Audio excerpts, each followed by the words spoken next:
knocking off my tool shed again? Get off the shed!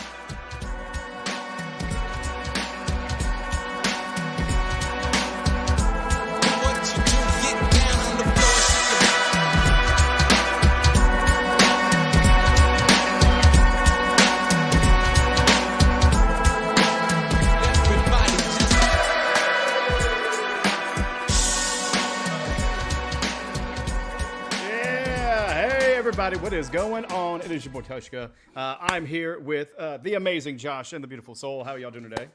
Doing good. There we go. I am overcompensating with mannerisms to make it look like I have energy, folks. I'm usually drinking something a little bit different, but I'm drinking coffee right now. The water beat his... Lord Poseidon was quite the bitch to Tvshka today. Oh my god. Yeah, that was son of a bitch, man. Freaking swimming around the lake. Swimming out to beaches with no life preservers, having a doggy paddle my ass off. So it was great. But yeah, Jeremy, welcome in, brother. And welcome everybody else in. Welcome to Wrap It Up. This is REV Sports with the Breakfast Entertainment Group. Like I said, I'm Josh. This is Soul and... I'm not Josh. See how tired I am? He's drinking coffee, people. That should tell you something. Get here with him. I'm Tvshka. You're Josh, bro. But, we can switch it up. Let's jump right into it, y'all. We're going to jump right into Run the Bases. And I know you've been complaining about your team for the longest time, but I get to actually gloat a little bit about mine. I haven't been able to do that. I haven't been winning at all this last 2 years or 4 or 5 years. It's been weird. But no, the Royals routed the Guardians. They had a best of three or 3-game series. Royals ended up taking 2 of the 3, but the first game was absolutely electric. Scoring wise, it looked more like a soccer game, it being 1-0 until the 6th inning. But then when leading up the 6th, Isbell drilled lively sinker and went off to the right and ran a triple, sliding right under the tag.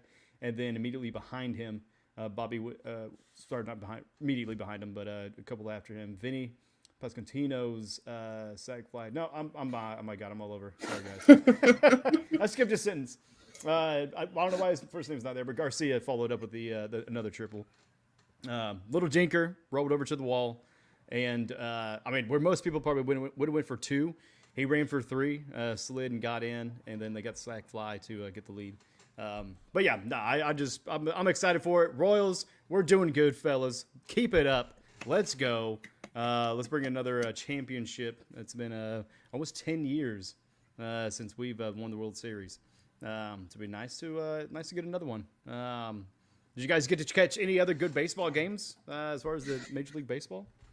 We finally beat the Padres. We lost the first 2 games, but we won 4-1 to the Padres. Boston Red Sox, by the way, for those who don't know. If you watched last week, you would understand. Yeah, SD, more like SMD. They go down. It's the Phillies' world right now. Okay. Even when the Mets are coming up to 500, they're still 13 games back because the Phillies are just killing it right now. And speaking about killing it, and I mean the opposite way, they're killing me. It's the Reds. It's just the same old Reds at this point. They split. They lost 2 of 3 to the Pirates, lost 2 of 3 to the Red Sox, split the series with the Cardinals, and now we are going up tomorrow, starting the series with the New York Yankees. So, unlike the past 5 seasons, the Yankees are good this year. Mm-hmm. So I am so looking forward to this series coming up. We were 4 games back at one point. Now we're back to 11. Remember when you won a World Series 10 years ago? Mm-hmm. I don't remember the last time the Reds won a World Series. Yeah, I think Pete Rose was still playing. Yeah, playing and gambling. Yeah. So, we've got Ellie De La Cruz, who, is an all-star. So we do have him. I think he's already at 50 stolen bases or something on the year so far. It's pretty insane. He's just an insane player. He makes some wow moments, but then he also makes some oh yeah, this is your first full year in the majors moments as well. One of our most purest batters, McLean, he's been out pretty much all year, and our pitching staff is okay at best, but we just can't seem to put it all together. And I think that's just the story of the year, story of my life. Just can't seem to put it all together. I'm rooting for the Reds though against the Yankees because anytime the Yankees lose is a good time. Yes, especially if my Reds. If I just want my Reds at this point. That's not there's no moral victories, but if we can at least still get one, if we could take the series, cool. That'd be great. That'd be great momentum going into the All-Star break and all that fun stuff. We just need one. Just give me one, guys. Just give me one.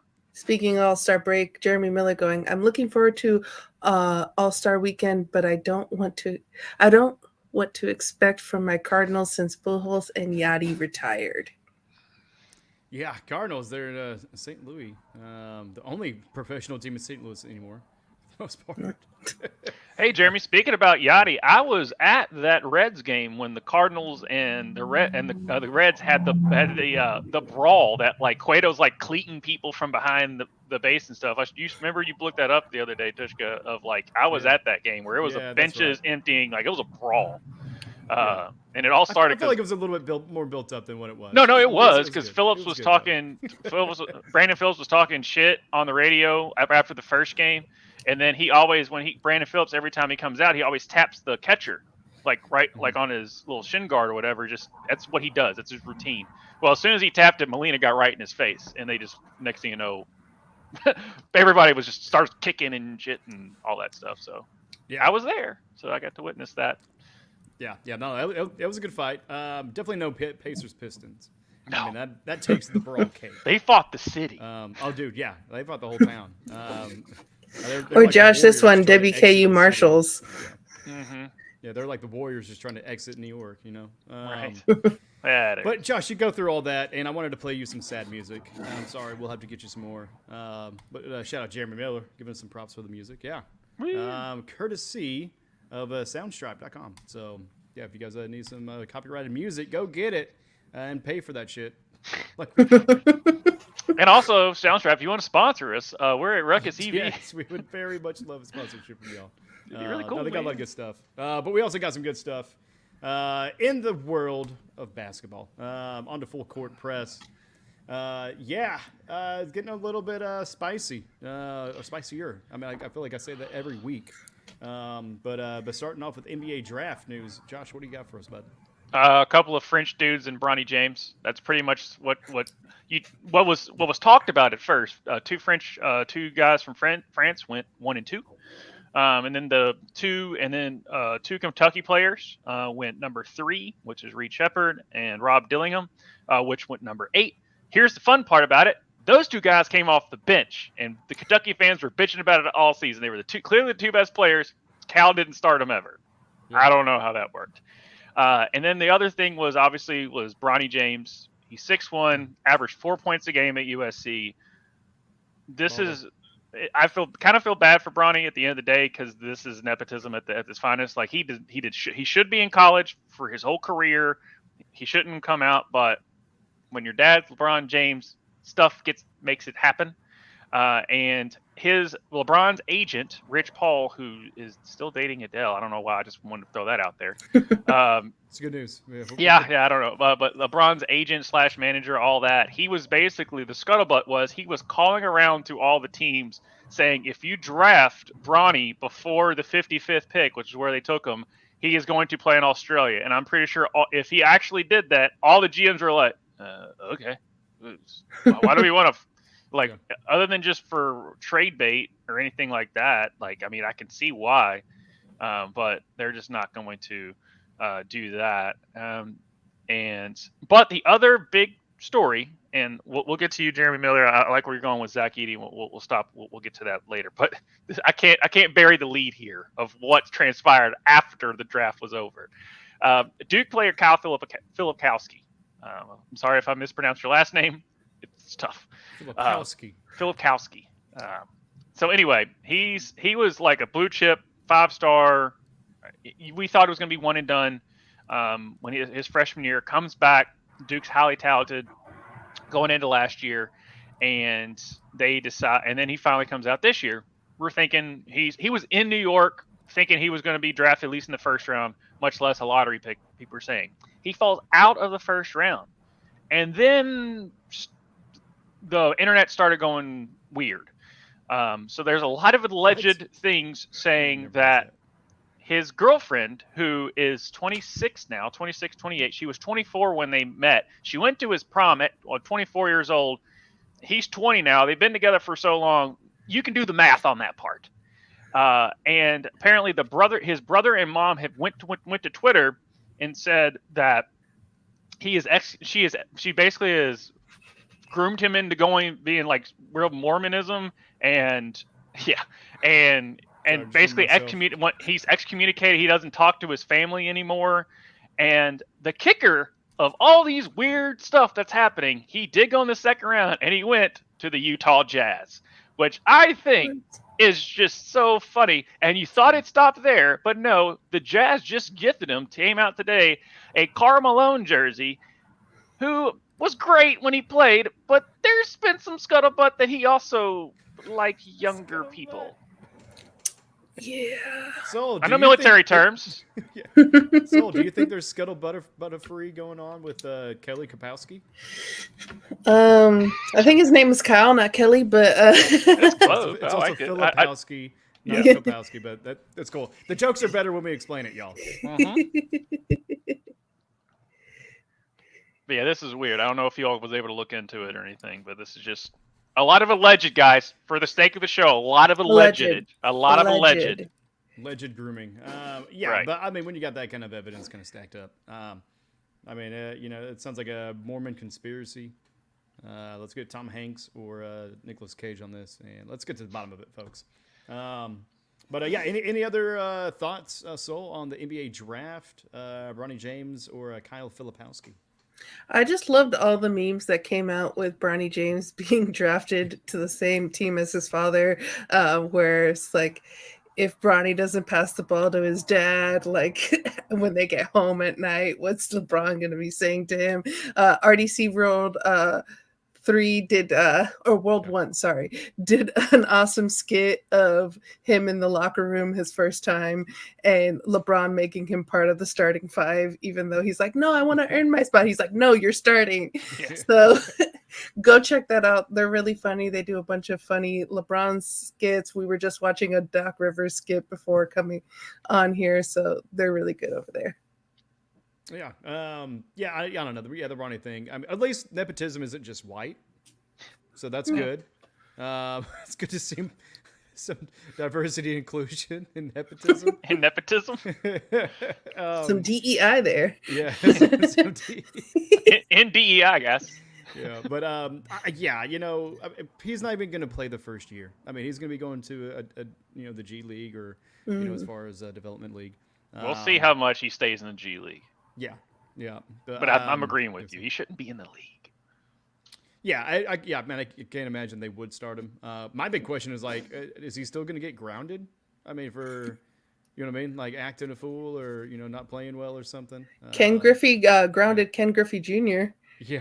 After one of the games when Ken Griffey Jr. caught the ball in front of him, when Ken Griffey called the ball, Ken Griffey Jr. went and got it, and when they went in the dugout, he was just like, "Okay, car keys." Yeah, he took his car from him. That's mine. Yeah. So you can buy yours with your second contract, not your rookie one. Yeah, dude. I mean, yeah, it's gonna be great. We'll see. Well, LeBron's over there. You're grounded with pay. Just something. Nice. I like it. What I don't like is some of the moves happening with the 76ers and Mavericks. Josh, what's going on there, man? Yeah, and also too, when he was talking about the Spurs, so there's 3 big moves that's happened the past 24 hours. Yesterday, Chris Paul, the Warriors waived him, so they didn't have to pay him $30 million. Basically, a lot of times they always weigh their options, seeing what they can do, and then they waive him so they don't have to pay him. He signed with the Spurs, so all he has to do is just dribble pass half court and then throw it up and Wembanyama can dunk it. Yeah. So his job's fine. Standing. Dunk. Yeah, just standing. And then Paul George, we were thinking he wasn't going to stay where he's at. He's today is confirmed to have signed with the 76ers. And then Maxey has signed an extension with the 76ers. So they've got a big three, quote unquote, if you want to call it that. I mean, they've got, of the 6 knees, they've got 3 that are good. Unfortunately, because Embiid's always got knee problems, and George, I mean, his leg went inverted, did like the Kevin Ware thing during a US. So I mean, it's not like he's made of steel. But the biggest one really to surprise me, just because it really is an end of an era.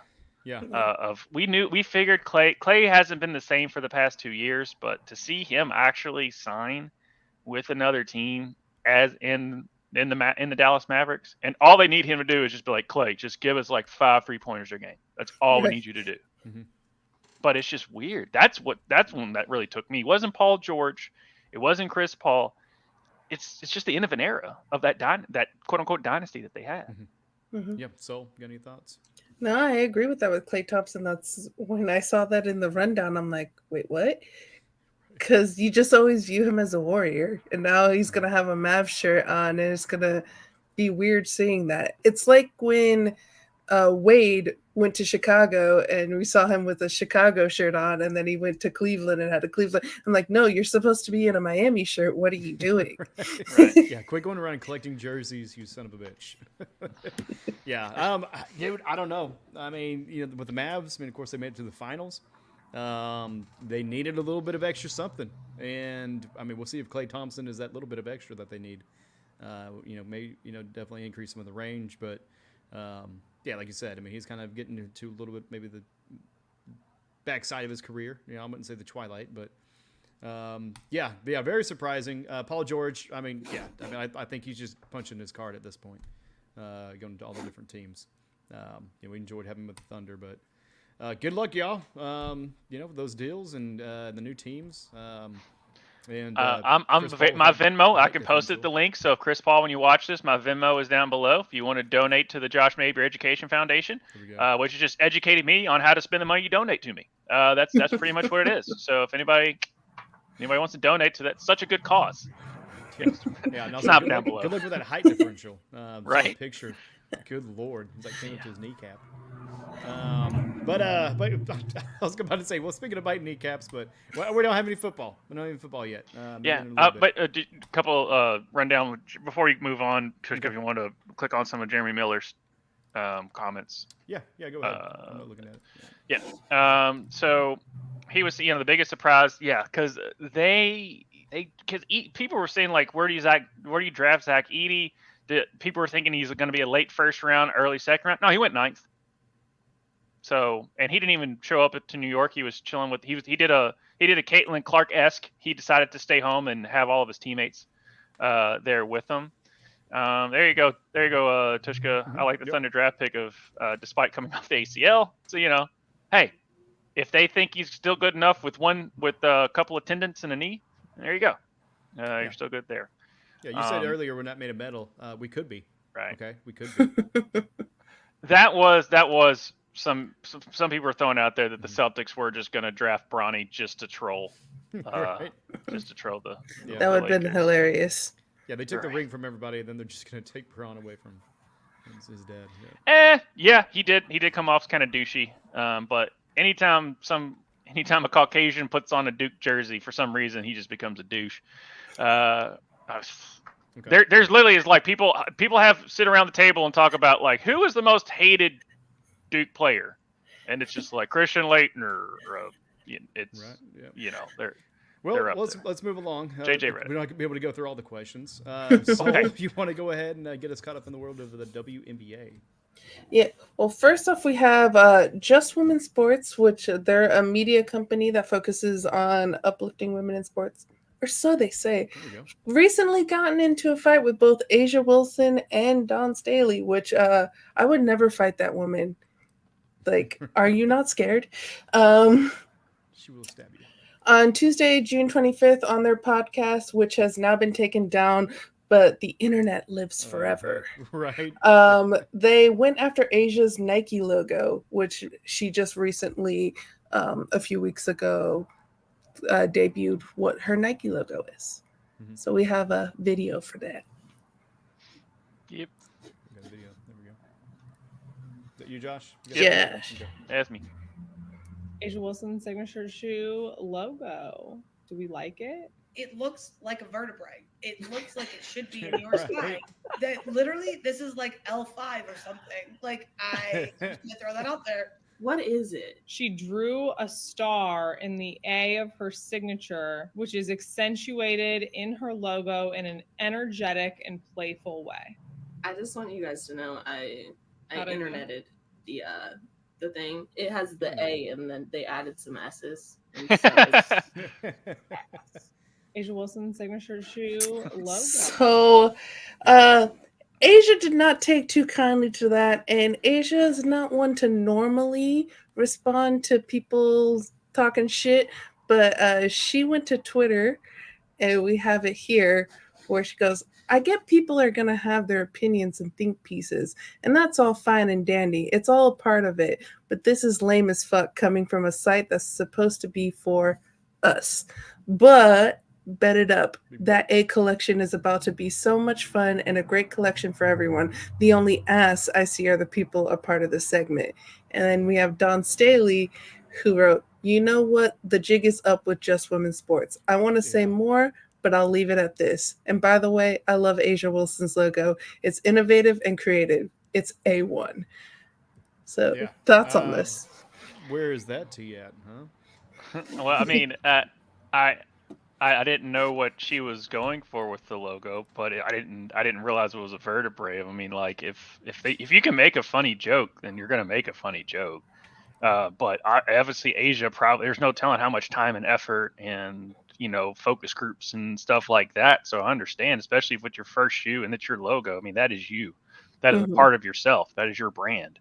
And to have you're gonna get a little defensive on it when it first comes up, but you gotta understand once you put it on the internet. It ain't gonna be all sunshine and rainbows too. Yeah. But I like every A. If you got Don Staley's always gonna be in her corner. Right. I mean, they put a damn statue of Asia Wilson, guys. Okay. That should have been the logo. It's just a freaking statue. But right. But yeah. I mean, I didn't. It kind of looked like a really weird spider web. It's kind of what I got from it, or like a slime splatter against a wall. It's kind of what I got from it, not the vertebrae thing. But I understand why Asia got defensive and why Dawn would always back her former players up, because other girls see that and seeing the coach for defending her players. Not only is it good on her defending her player, which I think is genuine, but also shows that she's always going to have coach always going to be there for you as well. So yeah, it wasn't my favorite looking logo. But I also understand why Asia said what she said, and I also understand why Dawn said what she said. Yeah, I thought the vertebrae one was funny, but when I saw the ass part, I was like, okay, that's mean. That's really mean. I wouldn't even say it's mean. It's a little low hanging fruit. It's low hanging fruit. I mean, I can see the A. Honestly, I think it's a director's chair that fell over. That's what I see. I see faulty furniture. But yeah, no. I mean, that's cool though. I mean, dude, she fucking deserves it. She's been tearing up the league, setting records, and let your playing do the talking. And the brand doesn't make you; you make the brand in that matter. Yeah. Remember when they were talking shit about Steph Curry's Under Armour shoe that when he first came out? They were like, "Look at this dad shoe," Yep. The dad shoe. I mean, the Nike logo. There's a lot of people that didn't even like the Nike logo when it first came out. Until Jordan put it on, then it actually made that logo worth something. So no one talks shit about Jordan's logo though. Huh? The Airman. Jumpman. Yeah. The Jumpman.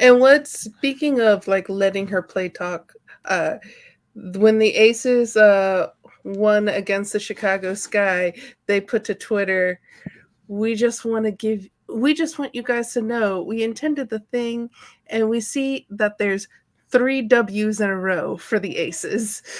So they're playing off of it. They're having fun, which we're going to get into later, of the social media accounts just being completely awesome on Twitter and having a lot of fun. Yeah, I think interneted is one of my new favorite words. Yeah, we interneted. I didn't really internet too much. I didn't interneted this document, but But we will what we will interneted is the rest of the the headlines. Sorry. So you want to take lead on this one since I can't read? So real quick in the headlines, Chicago Sky versus Las Vegas Aces was the first time Teresa Witherspoon and Becky Hammond coached against each other. They're former teammates for New York Liberty, and their pregame presser was really cute, so you should go check that out if you haven't. Also, Minnesota Lynx win the Commissioner's Cup. Get that money, girls, because right now I believe they make more money from that than winning the finals. It was the last thing I saw, so get your money, girls. Caitlin Clark was 1 rebound away from getting a triple-double against the Phoenix Mercury, where she and the Indiana Fever came back from a double-digit deficit to win the game. No rookie has ever gotten a triple-double before in the WNBA. It would be really cool for that to change this year, and it probably will change this year by her. It was nice to see Diana Taurasi and Brittany Griner embrace Caitlin, and for CC and DT to laugh during the brawl, knowing they were not getting the text. There was 4 texts in this game, and Diana Taurasi did not get a single one of them. Can you believe that? Right. The queen of the technicals. Right. Also, BG looked huge. She looked next huge. to Caitlin. And finally, Angel Reese now holds the single season record for consecutive double-doubles in the WNBA with 10. 10! So, throwing it over to Josh, which one of these stands out to you? Oh, we were so close yet so far away with the triple-double. But no, to me, this is all about Angel Reese getting 10 straight in a row. That and also with obviously because anytime CC plays, that's right, we're calling nicknames now. I don't care. We're like 4 episodes in. I'm gonna call her CC. It's also in the notes. Yeah, I know. That's why. And people say CC all the time on Twitter, so I'm just gonna go with it. But I'm act like I came up with it for no freaking reason. Josh totally came up with it. 100%. Yeah, it's all original. Nothing ever gets I repeated. didn't know your last name was Gore. Yeah. I can't do it with him. He invented the internet, guys. But anyway, yeah, no, it was in that one where it was showing like some highlights of her and I forget the point guard. I wish help me out, Soul. But she seemed like they kind of mouth each other. But then the point guard for the Mercury realized that Caitlin was swatting the ball away from like hitting her. So she like came back and was like, "Oh, my bad. She thought she was like trying to like slap her in the head, but no, she was slapping the ball away. So because like Caitlin like threw up got fouled and threw up junk, and the ball just took a bad bounce. It was coming right for the back of the player's head, and Caitlin like swatted it away. And then great by TTs, great comments after the game, giving Caitlin her flowers, and then also Caitlin talking about her team, like basically saying like, "Hey, my teammates here too, guys. Ask her questions. Like don't just ask me. Ask her questions." There was some people giving some crap to Caitlin for minuscule things, is because when that brought like they kind of all got into it, and Caitlin just kind of walked away. People were like, "Oh, I thought you're supposed to stand up for your." I'm like, she made a business decision, people. Don't you know? Like, she's not getting that tech, and neither is DT. No. So it's like, oh my God, people, it's basketball. Yeah, that's all I got. It is basketball. But the Suns, did go on to win, and with every win, Solar Twitter does something a little bit interesting, right? Yeah, they do some fun memes over there in the Connecticut Suns Twitter account, as we were talking about these Twitter accounts just a second ago. So this is them against the Fever, stepped into the upside down, came out with a win. Fever lose to the Suns again. All right, checking my temperature lately. Let's go to the next one. Looks like Dallas Wings flew too close to the sun, or monumental L for the Washington Mystics. Yeah, that's probably my favorite. Very good Photoshop. Whoever did that one. Let's go to the next one here. Yeah, one small step for Connecticut Sun, one giant leap for the only undefeated team in the league. That's when they were still undefeated, but them there on Mercury. Or how to overcome losing to the Sun. Keep dreaming for the Atlanta Dream. They're on that. They're almost on that Wendy's level. Wendy's social media was always on point. Yeah. Oh my gosh. Oh, we got a few more. We got a few more. Oh, there's a few more? Oh Lord. Oh my bad. Yeah.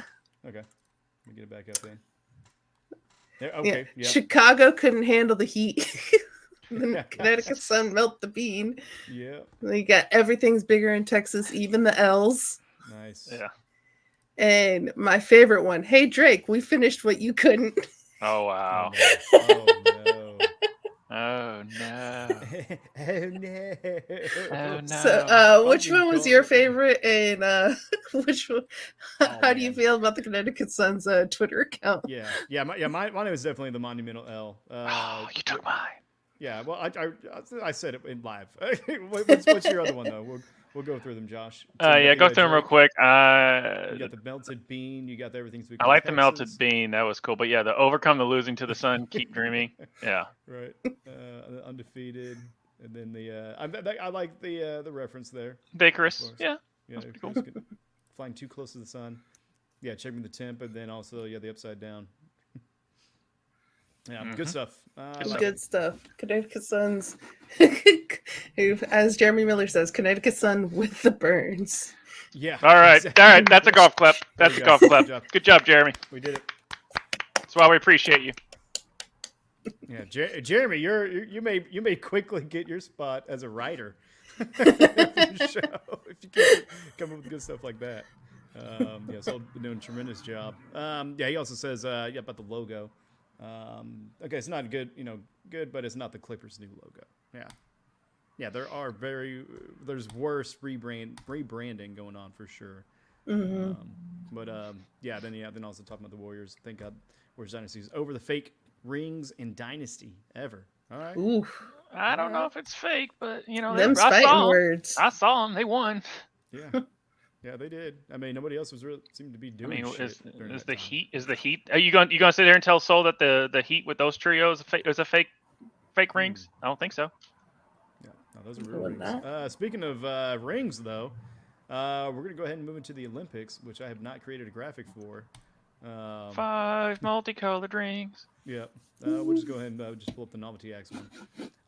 But yeah, so you want to break it down the Olympics and WTF? What's going on there?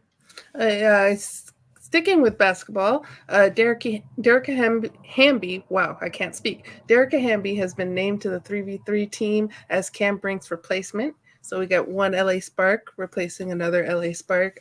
This will be her first Olympics. She was the champion in 2022 with the Aces, 2-time WNBA Sixth Woman of the Year, 2-time WNBA All-Star. And one thing I didn't know, because I don't really pay attention to the AmeriCup, she played on the 3v3 team for US there, and won gold at the AmeriCup, and Hamby made the tie-breaking shot to win and was named the tournament MVP. So I feel like we're in good hands with her. Josh. I mean, I was liking if Aaliyah made it, but I understand based on her the rundown and and again, if she's played with the girls that have already there, like that's the reason Haley Van Lith is there. Like I said previous before, because she's already been on this team. It's the reason Cam Brink, they brought her in. Not only because Cam Brink's awesome, but it's the cohesion of the unit. Yeah, and it's a big replacing a big too. Yeah. So that's fine. I'll be interested to see if they really pull the trigger on Caitlin Clark for the other replacement, or because they haven't announced it yet, have they? No, because the Atlanta Dream still have put her on indefinite, but they haven't put her on season-ending injury. So we don't know where's that, but the Olympics are almost here, so I feel like they're gonna have to replace her. Excuse me, CC. Guys, I'm trying to make it a thing. It's CC. Yeah, get it right, Josh. Yeah, no, right. Yep. Yeah, Jeremy Miller missed Cam Brink, but a good replacement. Yeah, I did miss Cam Brink. Yeah, Hamby, coming in 6'3" and 189 pounds. Good mix. But then also were we sticking with 3x3, or are we switching to the Olympics Let's roster? go to the U.S. Women's National Team. The roster for the Olympics came out, and we got a video giving all the names. Let me close this one out, though. And absolutely love their host on this one. Buckle up. We've got a roster for your U.S. Women's National Soccer Team heading to France. Who are these Wonder Women? Well, it's time to say hello, bonjour, and howdy. And that's a great save. You know them, you glove them, meet your goalkeepers. You glove them. Alyssa Mayer and Casey Murphy. Emily in Paris, we've got one of those. Actually, we've got two. And they'll keep things on lock with the rest of the back line. Welcome, La Defense. Emily Fox, Emily Sonnet, Naomi Girma, Tierna Davidson, Jenna Neiswanger, and Casey Kruger. What about this midfield? Artist worthy of the Louvre. Brushstrokes of pure class. Shot! Put that on a loop! Somebody please put this up next to the Mona Lisa. We've got Lindsay Horan, Rose Lavelle, Katarina Macario, Sam Coffey, and Corbin Albert. And let's not forget about this forward line. They're electric, explosive, and ready to weave through defenses like a Paris taxi navigating traffic at the Arc de Triomphe. Your forwards on the plane to France are Mallory Swanson, Sophia Smith, Trinity Rodman, Crystal Dunn, and Jaden Shaw. I mean, look at this squad. Nicely done, Emma. Say magnifique. Good luck and go USA! Hell yeah, let's go. Let's go. Let's go. Yeah. I know there's one notable miss that Josh is very sad about. Alex Morgan, legend of the game. We love her and everything she's done for this team, but I personally think it was a good decision for her not to be here. But I know that Josh is sad, so Josh, take it away in your sadness. I don't need facts and logic being brought into why she's not on the team. Alex Morgan shouldn't be on the team when she said she shouldn't be on the team. Okay? She was a goddess on the field, on the pitch, or whatever you want to say. Every time she was in, you were like, oh, we're winning this. And every time off the field, oh, we're winning this. She won in life. She wanted being, she's a great mother now. I don't know why I'm going into that part. But just seeing that roster without Alex Morgan is just odd. It's so odd because I thought that she would play. It's like one of those where you thought that she'd play forever. And to not see her on there, it's going to take a minute. I'm sorry. It's going to take a minute. Oh my God, dude. Oh, dude. I had my mute minded while I picked up another cup of coffee. You had me howling, dude. And it's life. Crazy data point. This is the first major tournament since 2008 without Alex Morgan. And there's some big shoes to fill. But another data point is this is the first time our entire forward line is rostered by everyone is black. So we have an entire black forward line. This is something that if you look at our team back in the 90s, early 2000s, we didn't really have a lot of people of color on this team. So I'm excited for the young girls to be watching on TV and seeing themselves. That's right. In, Young white these girls, players. You watch and you see yourself in those players. You can do it. You have a chance still.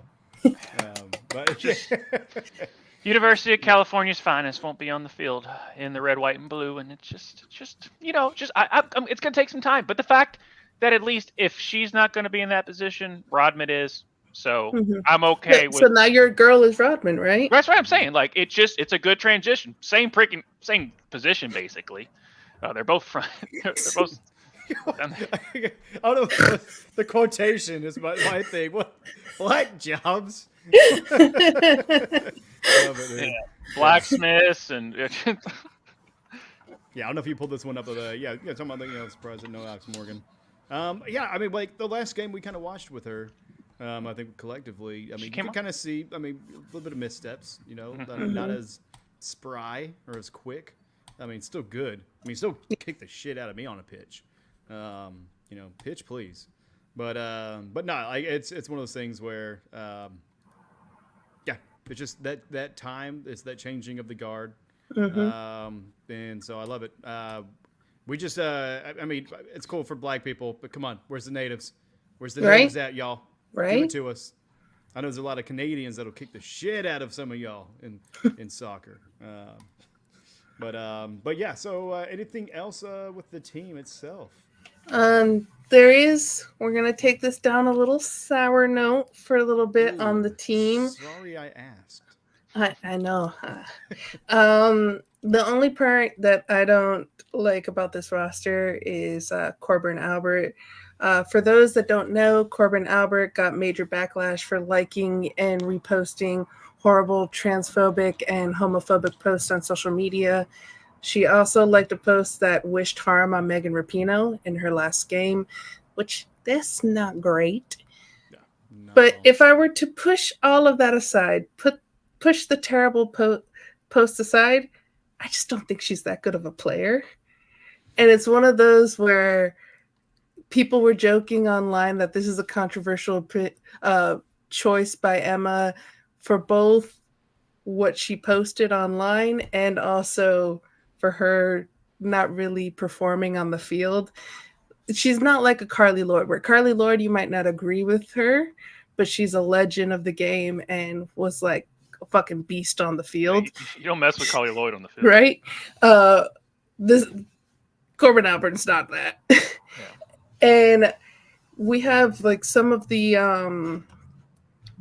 alternates.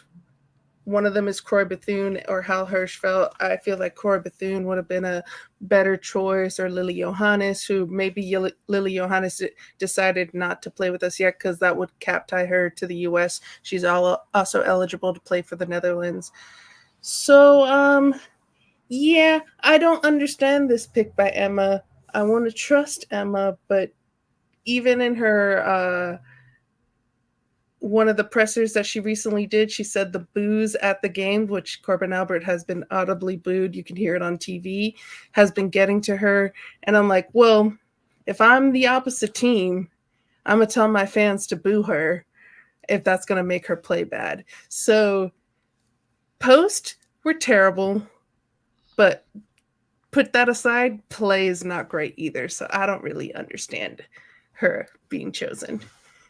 It must come down to, obviously Emma sees her being better than who else she could replace her with. Number one, because I you got me on the Emma train. So until even she's got her on the team and Alex Morgan's not on the team. So far so great, Emma.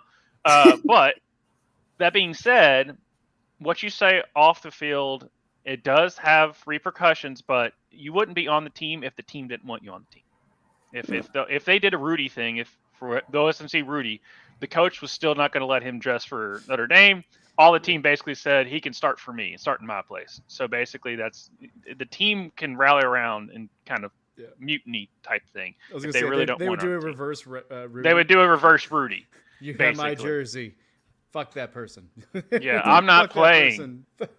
I'm not playing. So that I mean, yeah, for someone, we've all been in those type of environments where, like, if we all sit there and agree that this person shouldn't do this, we can go to the other person, like the person in charge, and make that happen. So the fact that she's still on the team means that she still gets along with her teammates. I'm just putting two and two together. Possibly, yeah. And we have nothing to combat that. The only thing we've ever heard was that this is being handled internally, that they're not going to talk about what they're doing internally with her growth. They're not going to be public about that. One thing to the side, a possibility of her being picked is we don't have a lot of depth in her role, CDM, central defensive mid. Right now we have Sam Coffey, and sure, Emily Sonnet could come. She's played in the midfield before in the CDM role and could be a double pivot with Lindsey Horan, but right now she's pretty much going to be one of the backup center backs on the defense side. However, we do have a video from U.S. Women's National Team former player and World Cup winner Sam Ewis, which she kind of put my feelings in a way better way than I could, because I ramble here. Yeah. Well, and kind of to speak to a little bit of the other situation. Us on screen, like, we don't agree on everything. No. And nor really should we. But the thing is that there's kind of a little bit of character and canter that you should have with each other. And so for them to, I mean, for the posts that are like seeking like physical harm to a person, things of that nature, that's got to fucking go. But, Right. But yeah, I mean, hey, in the old days with the military, we took care of it in house. We just put, some batteries in a pillowcase and took care of it the old-fashioned way. America. Plus, when it comes to winning, that's the only thing. Yeah. So if she is the best for that position, according to what they think, then they're going to have her play. Yeah. She's the backup. She's going to be on the bench a lot. Okay, because I mean, basically, ask an Alabama football fan. They didn't care if Nick Saban committed triple homicide and murder and was the second coming of like Gacy. Yeah, he won football games. Yeah, I'm doing it as a much more southern accent. To me, it's what roll Tide. He won football games. I don't care. All right, when you say roll Tide, I say roll that beautiful bean footage.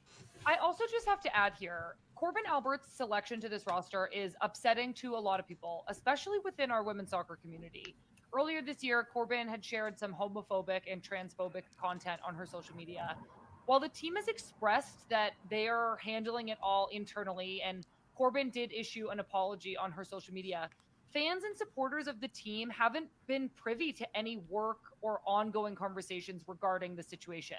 Some players and even head coach Emma Hayes have addressed this issue, maybe even suggesting an opportunity for us all to accept and move on. And well, I believe that people should be given an opportunity to change and grow. There are endless opportunities to demonstrate this growth to the community that has been hurt. The actions that were a problem were out in the open. And so to some extent, the growth should be out in the open as well. And I think that is what's missing from this equation right now. I also just have to add here. And there we go. Okay. I was like, she couldn't put it any better for me. But what do you guys think? Yeah, Josh. I think I already touched on it. But I mean, like I said, if it was a big enough problem, she wouldn't be on the team. Unfortunately, I mean, you can take that way you want, but if it was a big enough problem with whether it's with her teammates, with Emma, who's a brand new coach, so the last thing she wants to do is come in here, have this selection, and just blow up in her face, because this is much pressure on Emma to prove that she's the coach that we all think she's going to be, and then she starts off with having a controversial player. So, it's not my call. And at the end of the day, she's there. Her job is Emma's job is to put the best roster together to win. Mm-hmm. I mean, you kick Alex Morgan off the team, and you keep her on the team. That means she has to have done her homework. Different roles, by the way, between her and Alex Morgan. I'm trying to move past Alex Morgan, okay? I know. I'm so sorry. I'm in the grieving stage right now, okay? I was in denial like 48 hours ago. Is this the shock? Are you shocked, bro? I will be accepted in 2027. Okay, I will finally get to it in 2027. Yeah, but just like you said a little bit earlier, it's like it's not your job. That's the good question right there for Jeremy. Like, I mean, whose job is that? I mean, it's Emma's the one putting it together, but is that on the organization? Is that leadership? Is that on the team itself? I mean, if they're having conversations internally. I mean, I joke about the freaking sock party as far as with batteries. I mean, but that's definitely not the way to do it. But like what does that look like? As far as consequences, because I don't know. I mean, the internet's just. It's ridiculous. It lives forever. It lives forever, and also there's all too often there's not enough context, and people leap to conclusions, and then you have mom mentality, good and bad. I mean, in that regard, so it's a messy situation, but hey, just show up to work, do what you can, keep your head down, take your licks, because you're gonna get them, for and against you. There's gonna be insane people, saying that, you should take more jobs and, black jobs after that. But also then the other side, be in that defense. So just do the work, grind it out, and, just worry about your team and your skill set, and you'll be all right. Everything else is just fucking noise. Kyrie's not on Team USA, and he should be. And what I hope for her, I hope that she balls out, because it's the U.S. women's national team, and I want us to win ultimately. I do hope that she's growing and being a better person. And ultimately, if that's happening behind the scenes, I'm okay with it, but I do think that there should be more stuff out in the open with her growth, especially last month being Pride Month. There was a lot of opportunities that she could have came forward and said something or did something or worked with a charity or whatnot, but it was very recent from all the stuff coming out. So I hopefully there's grace for her to grow and change and be a better person, but also that she knows that she's harmed people and they don't have to accept her quite yet until she's shown that growth and change. Yep, very well, elegantly put, and couldn't have said it or write it any better. But speaking of writing, anything else on this before we go? More Olympics, but All now right. going Okay. over to track and field. Yeah, that is correct. Going to the track and field, talking about Anna Hall qualifies for the women's heptathlon. Is that what type of material my skillet is made out of? What is that, Sol?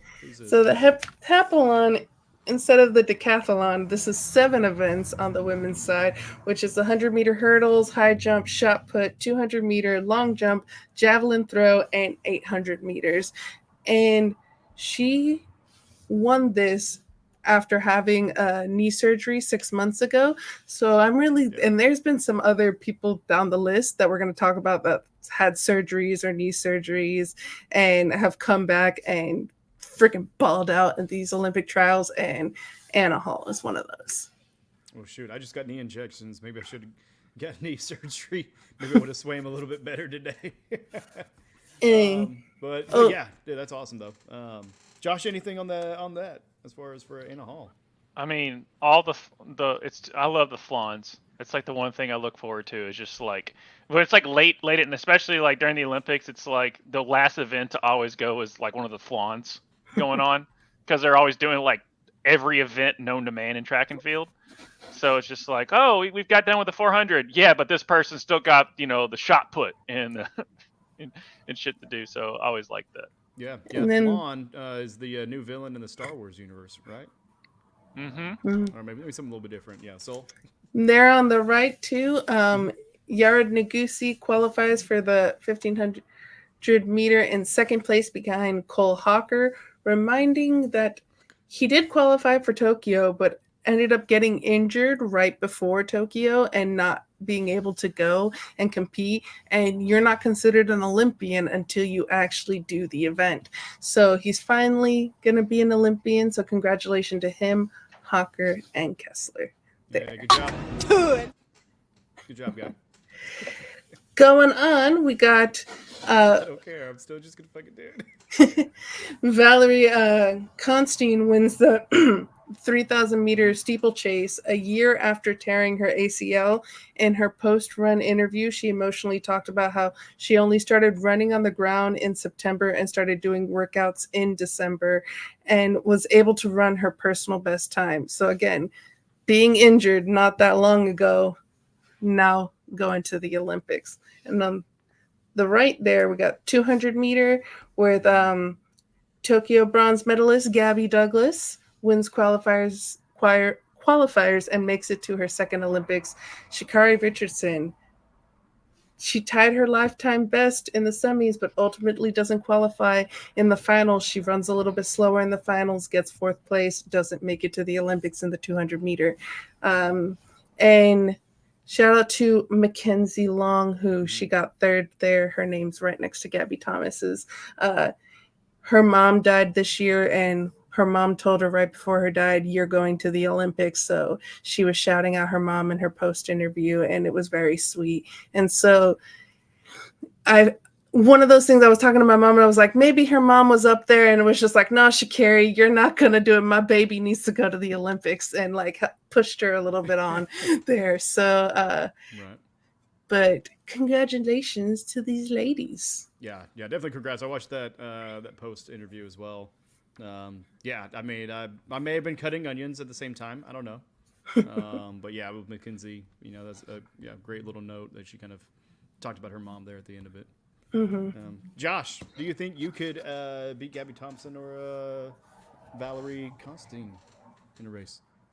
If I was 22 years old, and just a specimen, yeah. Are you trying to say you're not a specimen now, Josh? Believe in yourself. In a different sense. I mean, take that for what you will. At one point, right? I'm a specimen in certain. I can't. Specimen is just a weird word. Can we move on before I say something stupid? Moving on. I think it happened already.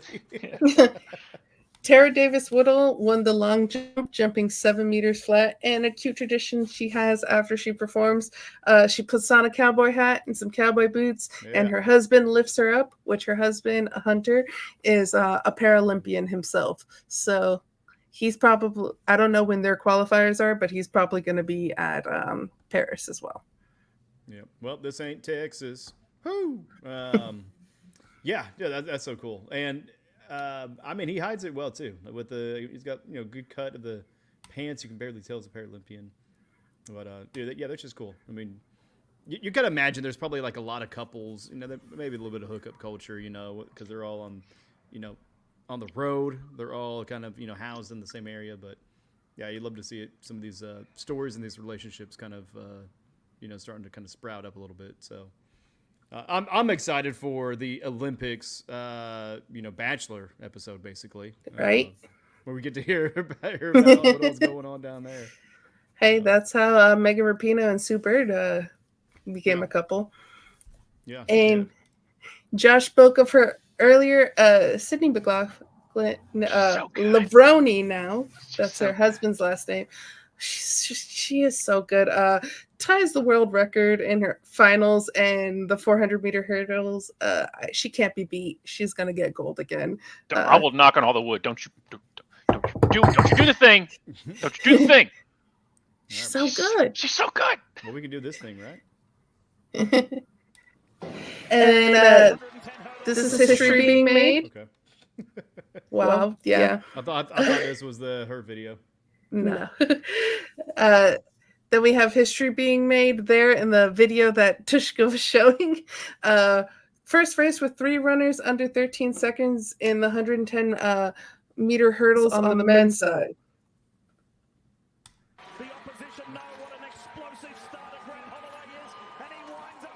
Look at how fast they are. Dude, look at all that cartilage. Damn. Yeah. Yeah,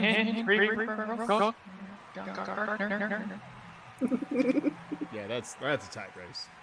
Mm-hmm. So Grant Holloway with 12.88 seconds. Freddie Crittenden, I hope I'm saying his name right, 12.93. Daniel Roberts, 12.96. Like, damn. Yeah. Yeah. Well, and 3 under 13 seconds, and then everybody else was almost like right there. Right. I mean, when you're talking about tenths of seconds in these races, I don't know. It's just crazy because I would not even be near that. I'd be 13 minutes. I'd be falling over each of them. I watched Grant in some of his other qualifiers. I think the dude's going to break the record. I think he will at the end of the day. When it comes crunch time, I think Grant Holloway. Sorry. There's a lot of Grant Williamses in the world. Grant Williams used to play for the Celtics. He was a former Tennessee Volunteer. Anyway, Grant Holloway, excuse me. I think he will, if the way he's going and the pace that he's going, he will break the record. He's flirting with it, that's for sure. Definitely. And then Noah Lyles, which we talked about him last week in his Yu-Gi-Oh cards, he did show up for the 200 meter with the full setup thing, but the end of this race had me cracking up. Let's set the field for the men's 200 final, which is tomorrow. Here we go. This is the last semi. Making sure he takes care of business on the outside, so he'll come off the turn with a lead. Again, fast. Mm-hmm. Making fast things look not fast. And then right here, me. Guess what? I feel like he had planned that. He kind of had like, it's like Tyreek Hill. He just kind of plans his end zone dances. And I haven't looked at the Jamaicans this year, but Noah's definitely, for what I've from the World Championships and stuff, he's been the guy to beat. Yeah. So. He did what Sha'Carri was trying to do, but wasn't able to. Is going to be representing us in the 100-meter and 200-meter. Mm-hmm. And the final thing for track and field, we got Terry Crews here. He also wanted to get into the fun, just like Snoop Dogg. Switch to Sharon. The Olympic silver medalist back in Atlanta in 1996. He built this cage and that throwing venue, and he was a pretty proud teacher by the end of your class. Listen, Lance gave me all the tips. It was crazy. I was even wearing his shoes while I was doing the throw. And first of all, I can tell you, I'm really sore. I am so sore right now. My hamstrings, my neck. I mean, everything involves the throw. And I had no idea how much your whole body was involved with this thing. It hurt. It's going to hurt tomorrow morning. I'll tell you that right now. That was going to be my question, Terry. What part of you is telling you to never do that again right now? Again, my hamstrings are still humming, and I feel it in my neck. But when you see these guys, you see their quads, their hams, their bodies, their necks and shoulders. It all comes from there. It's an amazing thing to watch. The Olympic silver. Nice. Yeah. Yeah, I mean, I could see with that kind of like with me lately. I've been kind of playing left-handed on the drum set, and it's not like my left is just weak. It's just the muscle memory. Like they're not synchronized, so it's almost like they're fighting each other. So for him, I mean, he's got all the muscles. He's fit as hell, but just straining something that you're just that are just not used to working in rhythm or in conjunction with each other and just overstraining. So yeah, that's crazy though. But dude, I mean, good toss. Right. It was pretty nice. And showing just like how tough it is to do some of these sports, even for someone like Terry Crews. Yeah, almost like a hyper focused talent or development. Just that real niche thing. But that's the Olympics, right? I mean, super niche. Niche, please. I'm just gonna do it every time something rhymes. But all right, so onwards to the trials. Yes. Yeah, we've got a slide to bring up, so let me go ahead and do that. And so I guess go ahead and take it away, unless you want me to read this or try to attempt to read it. We got our men's team and our women's team in gymnastics. Brody Malone, Frederick Richards, Stephen Nedroskrik, Asher Hong, and Paul Judah on the men's side. We got Simone Biles, too many accolades to mention. Suni Lee, who won gold in Tokyo for all around, silver in Tokyo for the team, and bronze in Tokyo for the uneven bars. Jordan Charles, who won silver in Tokyo for team. Jade Carey, who won gold in Tokyo for floor exercise, and Hesley Rivera, 16 years old, first Olympics. No Livy Dunn? What the hell? Yeah. Congrats to all of them. Brody Malone, looking like a future Marvel stand-in, right? For body-wise, good God. So I mean, because of course, you've been following and researching the Olympics a lot. I mean, who should we watch out for in this one? I mean, Simone Biles. I mean, been here since I was a kid. Right. Just actually, setting all sorts of kind of records probably. But who do we need to look out for in this group? Well, Jade Carey, her floor exercise, she showed why she won gold in Tokyo.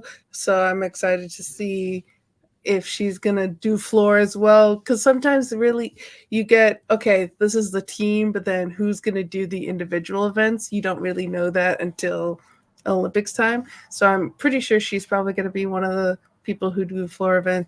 For sure, Simone Biles is gonna be one of those in the floor events as well. Jordan Childs, she almost gave up being in gymnastics, and then Simone Biles was like, hey, move to Texas, come to my gym, work with me. And so she's still in the sport because of Simone Biles, and she even says that in her interviews, I wouldn't be here without her. And then it's cute to see some of the alternates they're so young compared to Simone Biles, and like there's pictures of them and pictures of Hesley Rivera as like children, like small children next to Simone Biles. So it's super cute. I know nothing about the men. None of them have been to the Olympics before, but congratulations to them. And I'll know about you now because I'll watch you at the Olympics this year. Yeah, exactly. Josh, anything on that one? No, not really. It's. Okay. I mean, for Sony Lee, I mean, it'd be interesting to see her and Simone go up in the individual, and see how that works out. Because the reason she won is because Simone had her mental stuff that was going on last Olympics. So she ended up basically having to bow out. And Sony stepped up to the plate and got the gold for America. But it'll be interesting to see. You know, she's the champion. So to beat the man, woo, you gotta beat the man, you know, whatever. Yeah. And then, you know, hats off to the men for making it. They always have ridiculously toned physiques. I've always noticed that. I'm like, how do you like what? How do you get that toy to cut like that? Like, I don't understand how you do that. Thousands of like mini movements. I mean. Right. Yeah. And the fact of like the rings and like because I've always tried to do that before, and just to stretch your arm and hold that is ridiculous. Or to because there were some rings just to hang there. Right, and there were some rings at the gym that I used to go to, and we would always just attempt to just do the rotation and pull yourself up. That's just a bitch and a half just to do that, and they still flip and shit. So when it comes to gymnastics, shout out to my cousin who I always message every year when someone lands like 6 flips in a row, but then they get a point deducted because they were on the wrong breath when they landed or something like that.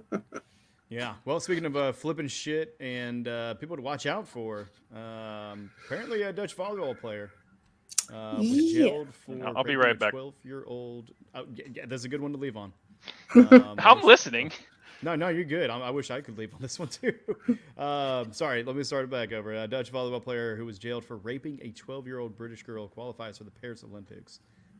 Steven van de Velde was sentenced March 2016 to 4 years in prison after admitting to 3 counts of rape against a child he met on Facebook.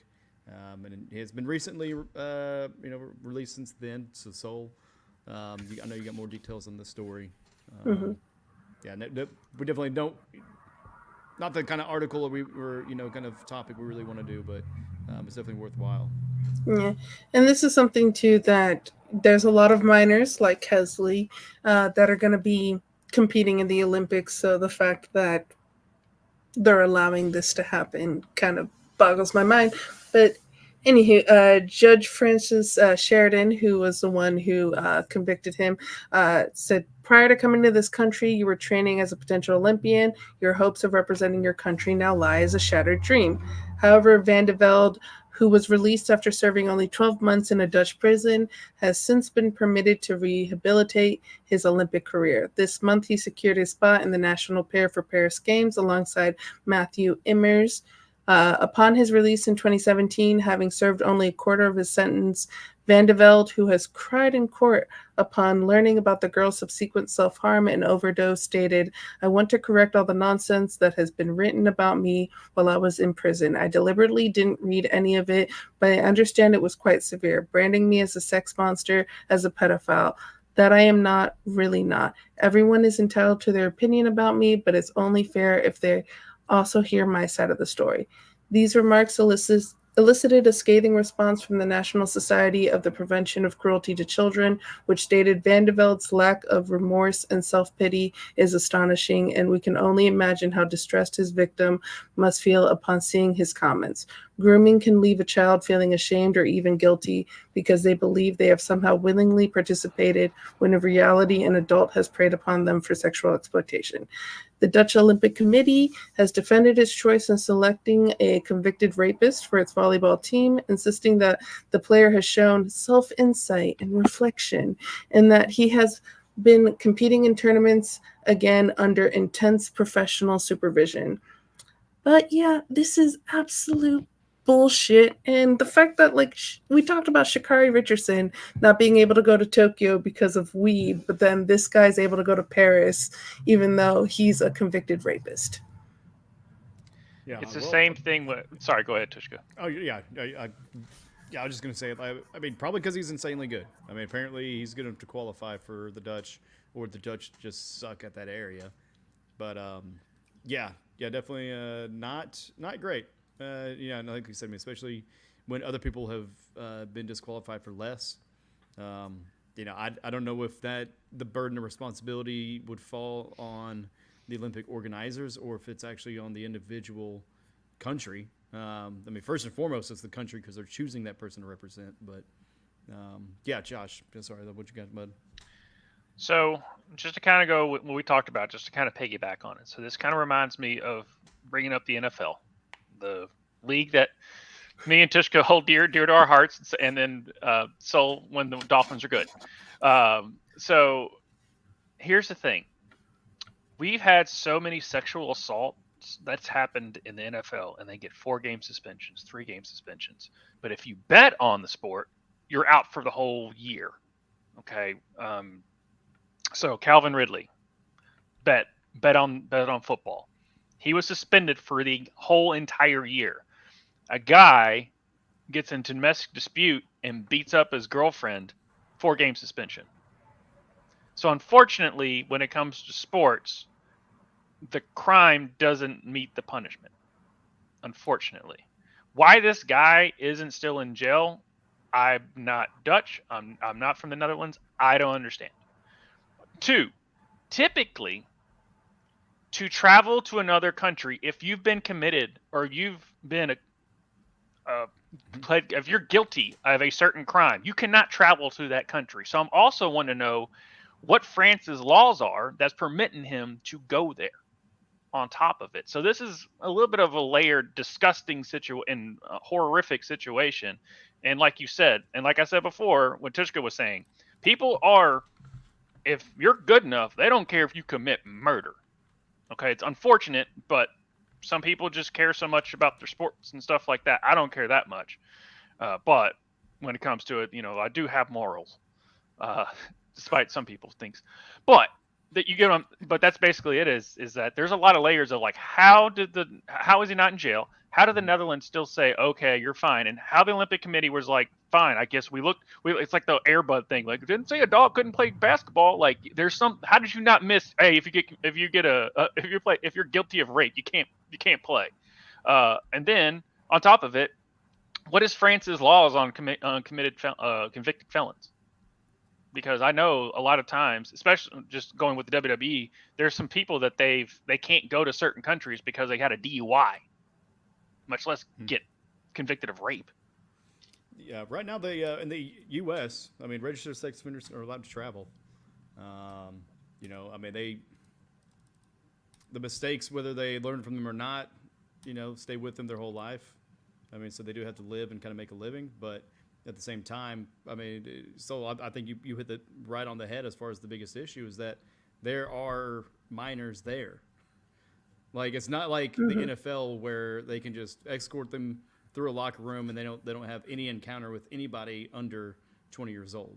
This is something where they're going to be in the same arena, the same defect as far as dining facilities and amongst each other. So yeah, I mean, what are they going to do for the security of other people? Regardless of how well behaved or rehabilitated he may be at this moment. But so what are some of your final thoughts on this one? Yeah, it's just really upsetting. And Josh brought up the NFL, and it's really upsetting in the NFL as well, that these kinds of situations don't have bigger punishments, because to me, it's just one of those that, and we talked about like grace and forgiveness, like with like Corbin Albert before, but that's for like posting stuff on social media. Liking and retweeting, not even physically saying right. some things. This dude committed I can't even get into it. And not only did, and it's not like alleged, he went to jail for it. He was a convicted felon. So this isn't even one of those where like, oh, he allegedly did this, but it hasn't been brought up in a court of law. So we like, you can play a gray area there. Like, oh, well, it's not convicted. This guy's convicted. So the fact that his federation decided to go with him and that the Olympics have banned him for this, it boggles my mind. Sports organizations, for some reason, like I said before, doesn't hit the crime fits the punishment. Yeah, it's money. I mean, who knows? Who knows who's wetting what whistle? If the player is that good, they'll make not concessions. That's food. That's carnival food. They'll make allowances or bend the rules for that individual. They'll compromise. Like you said, find some kind of loophole. Like, you didn't say your dog couldn't play basketball. But yeah, I love that line. It's sickening. I know I'm kind of sick to my stomach with this because it's never a fun topic, and we'd like to have fun here, but at the same time we've got to talk about it. I mean, it's definitely something that needs to have some light shown on that. I mean, even how small we are, at least people talking about it and people hearing about it. So for you all in the chats, let us know definitely down below. If you have more information as far as exactly what does that look like, why. Looking at you, Daniel Haygood, our regional legal expert, let us know how come pedophiles travel. Asking for a friend. No. Okay, let me preference by saying that you can't travel to other countries. Their country's laws say that if you've been convicted of a certain crime, you can't even travel to that country. Not U.S. I'm looking at you can travel international. Okay, now I'm saying like from the U.S. But right, you can travel from the U.S. but will the country allow you there? That's apparently Paris will. That's what I'm saying. So it's U.S. You can travel. If you're convicted of blah, blah, blah, you can travel wherever on certain laws. But will the country allow you? Because I know there's a couple of WWE wrestlers that they couldn't travel to Canada because they have a DUI, and Canada would not let them in the country. Yeah, that's the weird one. I wonder if that's a license issue. Mm-hmm. But I mean, you can still get a state issued or a passport and not be able to drive. So then for that to be a passport issue or something, I don't know. That's odd. But just the imbalance of the not scales and measures, but just the imbalance in the system. I mean, we're super harsh on one thing that is petty as shit, as like weed, and then for the things that are like serious crimes against humanity, basically, but crimes against other humans, that are very alarming as far as telling that kind of person's character or tendencies, and lack of control or consideration of other people.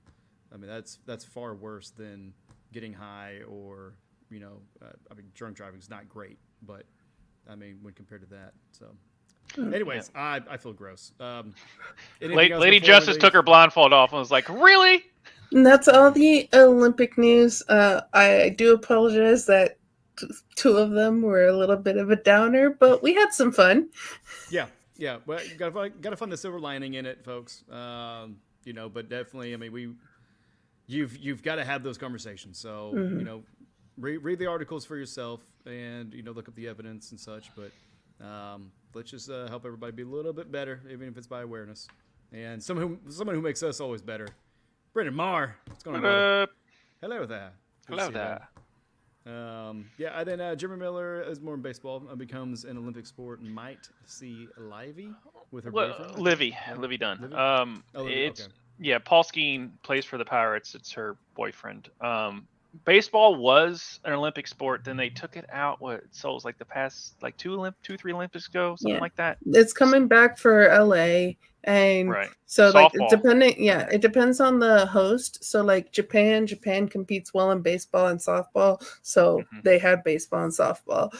The U.S. competes well in baseball and softball, so we're bringing it back. So it's one of those sports that if the host wants it, it's going to be there, but if the host doesn't want it, it's not going to be there. Yeah, there was one time they almost took out wrestling. I was like, literally, that was the first sport in the Olympics. Don't throw that out.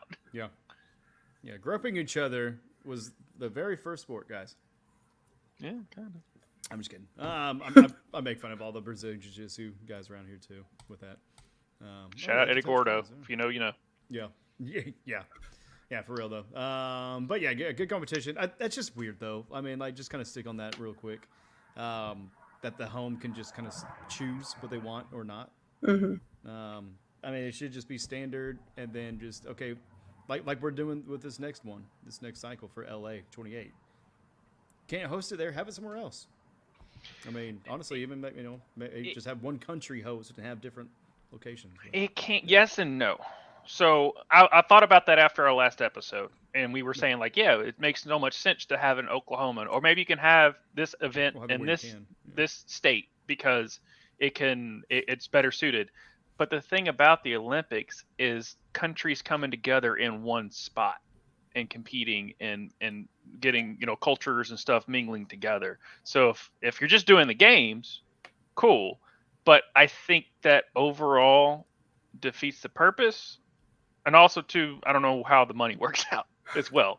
Yeah. But I'm going with the overall of, hey, Olympics is for everyone to come together and compete at the top of their level, and blah blah blah, because that's what the Olympics always been.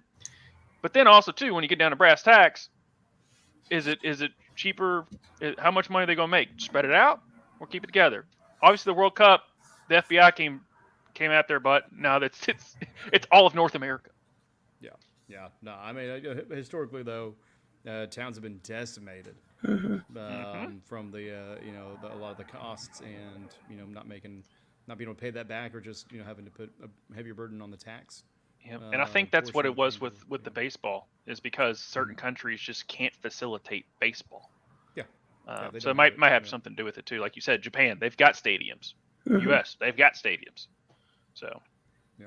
So I like it. All right. Yeah, we don't have a good transition for that one.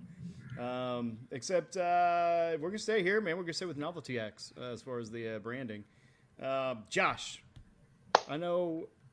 I mean, we have been clamoring for football so much that we'll take any football news. And breaking news for Jimmy Miller, our beat reporter up there in Oklahoma City. Ollie Gordon from Oklahoma arrested on DUI and speeding. Well, looks like you're not going to go travel for the Olympics, bud. At least to Canada. Right. But yeah, no, definitely not the football news we want. Do you have any better news to kind of help lighten up this mood a bit? Yeah, a couple of things. Also, related to Asia Wilson reminded me of a logo. Patrick Mahomes, I didn't know if you saw today, Tvshka. Texas Tech, his alma mater, was an Under Armour school. And so every time Patrick Mahomes would show up on campus or be on the sidelines or whatever for a game, and he'd wear Texas Tech stuff, he'd put a piece of tape over the Under Armour and write Adidas, because he's an Adidas athlete. With the power of Patrick Mahomes and his Kermit the Frog voice, Texas Tech released today that they have now officially an Adidas school. And it was Adidas, and they basically, it was a really cool thing. Guys, go online and look it up. But it's basically, the way they unveiled it is they took that Adidas piece of tape and ripped it off and showed Adidas Texas Tech logo in the middle of the football field, and then Patrick Mahomes is really cool PM the PM3. Yeah, whatever it is. It's like the Spartan helmet type looking thing. That was another thing. But it's got 3. Anyway, so that's a little with the NFL there, and then also we're getting back to Hard Knock season, which is where we watch it and really love the 4-string tight end and knowing he's going to get cut, but they basically do that. NFL teams hate it, but they always get selected somehow. So this year we're doing a few things differently. Starting tomorrow, they're doing basically the off season for the New York Giants. And so it's all about them building up to the draft and all of that. And sucking ass? Yeah, pretty much. They had Daniel Jones your quarterbaall, man. Come on. Rather watch a dumpster fire. It's how can we fix this by not having a good quarterback? Sell your team. Move somewhere. Right. And so we'll have that, and then we'll follow by the Chicago Bears with all their Caleb Williams and Zune. I can never pronounce his name. The receiver out of Washington. Everyone knows what I'm talking about. Yeah, I can never pronounce his name. But they've got that. And then also on Netflix, they're doing receivers because after quarterback, none of the other quarterbacks want to be involved. So we've got that coming up. So a lot of docus. A lot of documentary series for all to get you in the, because typically Hard Knocks is something we look forward to. Is it's football season. All right, we're here. It's going to get ready. Well, you're going to get nailed with it this year because they're doing off season, training camp, and then during the season, which they're doing like 3 teams. Dolphins are going to be back on that, and then we've got the receivers with Devontae Adams, Justin Jefferson, George Kittle, Deebo Samuel, and Amon-Ra St. Brown, which I'm interested to see. With Deebo, with all of his going-ons last year with his contract and stuff like that. So it's going to be interesting to see. But that's football until we get Tvshka and your Sunday ticket. Yeah, that is football. But it's also weird, like they have both Kittle and Deebo. I don't know if they're just trying to like save on travel. Yeah. You know what I mean? Just, hey, they're both here. Let's go ahead and get them. Right. But yeah, I mean, Justin Jefferson's going to be a good one. I mean, how he's going to work out with the new quarterback, J.J. McCarthy. Devontae Adams, I mean, where is he at as far as his career? Is the door starting to open up a bit? I mean, because his AOC is not going to champion for him, like on Capitol Hill. His AOC is the backup that came in and did decent, but I'm going to St. Brown, man. I mean, that with the Lions, I think that's going to be one of the great ones to watch. Hell of a run they went on. I mean, but yeah, we're biting kneecaps for the Detroit Lions. It's more, because they covered the 2023 season, so it's going to be interesting to see Justin Jefferson dealing with Kirk Cousins going out, and then he also wasn't healthy all season. Yep, sorry. I like your head was at. I was in Hard Knocks mode. Yeah, Hard Knocks mode. Yeah, receiver, they've already documented everything already. So yeah. But yeah, going through that transition. What does that look like?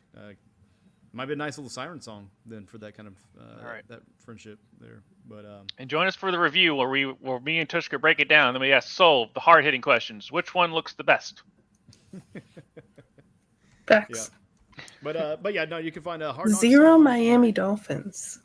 Yeah. I mean, in Hard Knocks, yes, but on receivers. Tyree kills everywhere. You don't have to watch a documentary to figure out what the hell he's doing. You guys had Hard Knocks last year.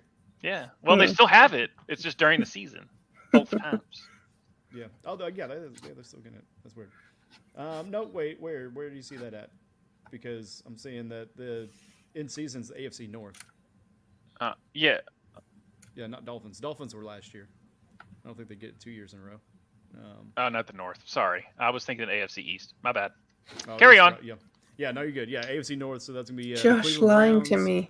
Yeah, Cincinnati Bengals, Pittsburgh Steelers, and the Baltimore Ravens, which is a Gonzo division. So I'm excited to see that. So, what are you excited to see other than not seeing your Dolphins in this? I mean, I really enjoyed quarterback.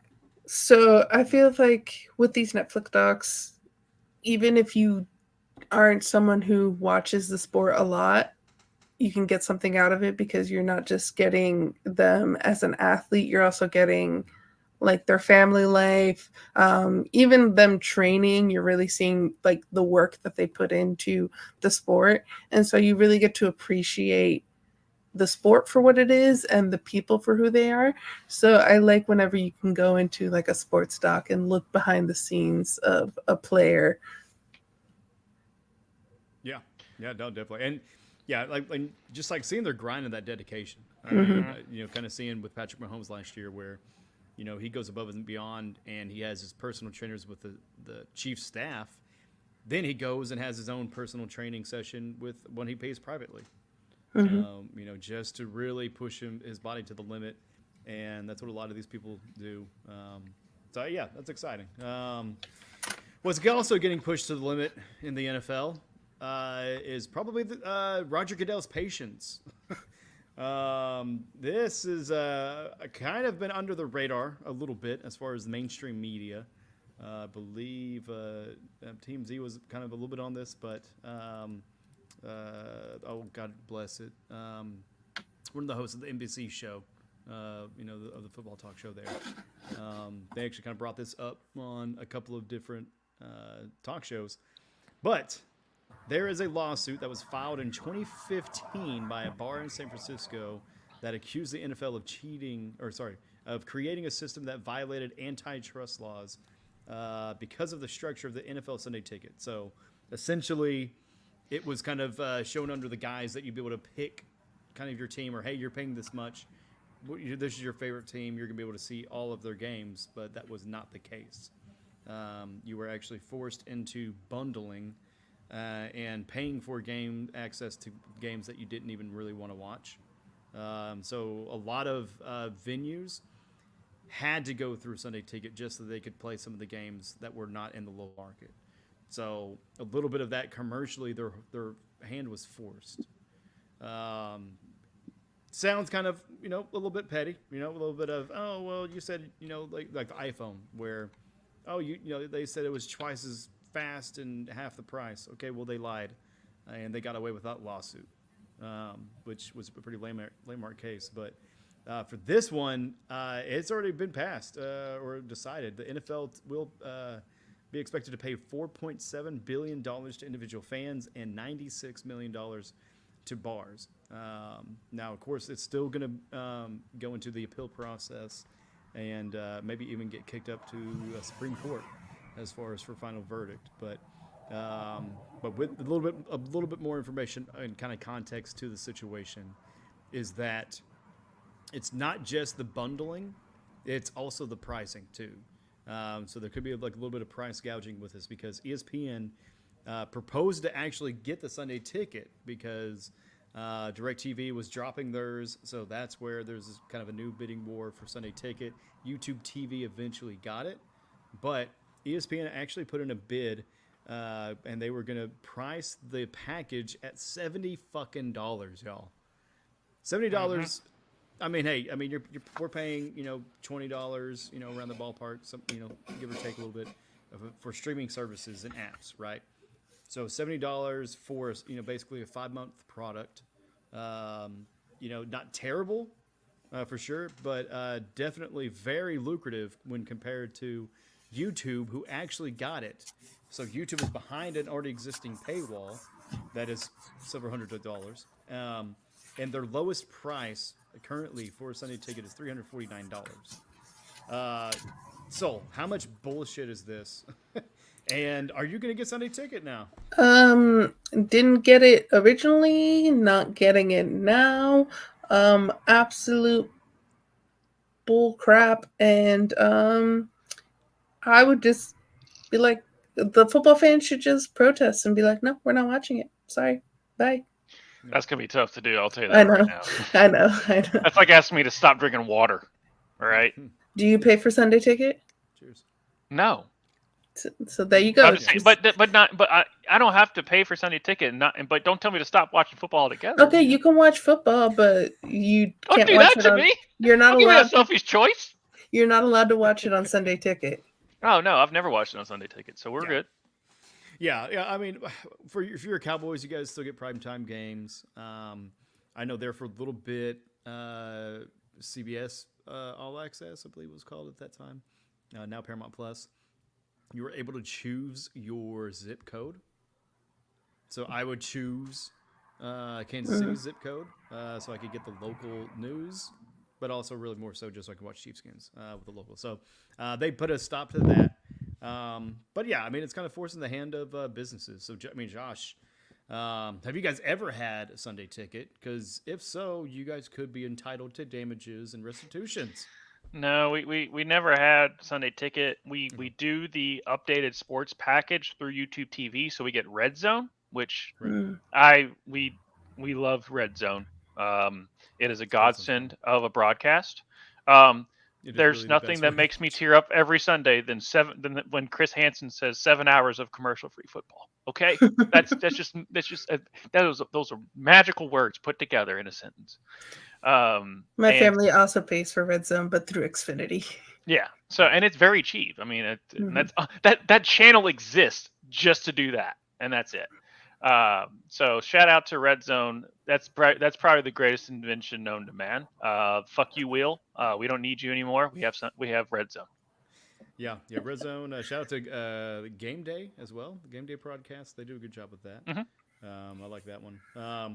But if you guys watching, you don't have to let us know, but let somebody know if they did have Sunday Ticket, right? So I cannot remember what the time frame is. The lawsuit was filed in 2015, so this could date further back. But at least from 2015 on, if you had Sunday Ticket, you can actually go to a website and sign up for it.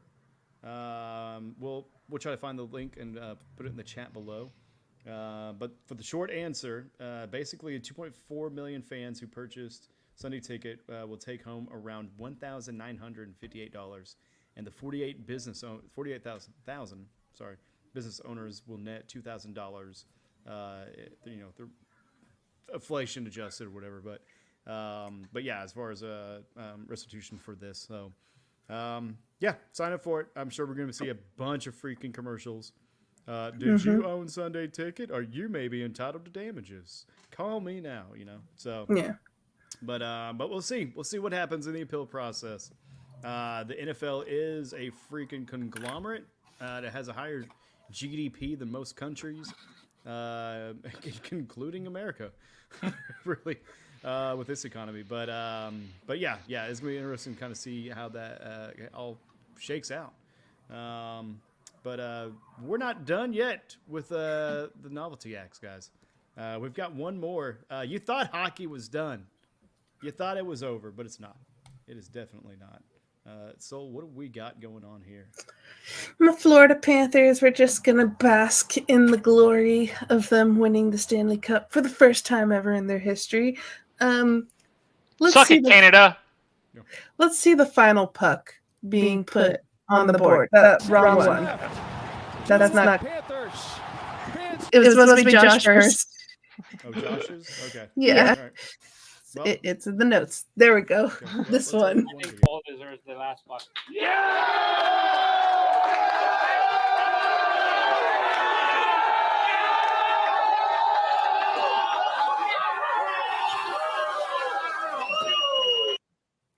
We got this board. All the pucks. And knocks them And all of them fall out.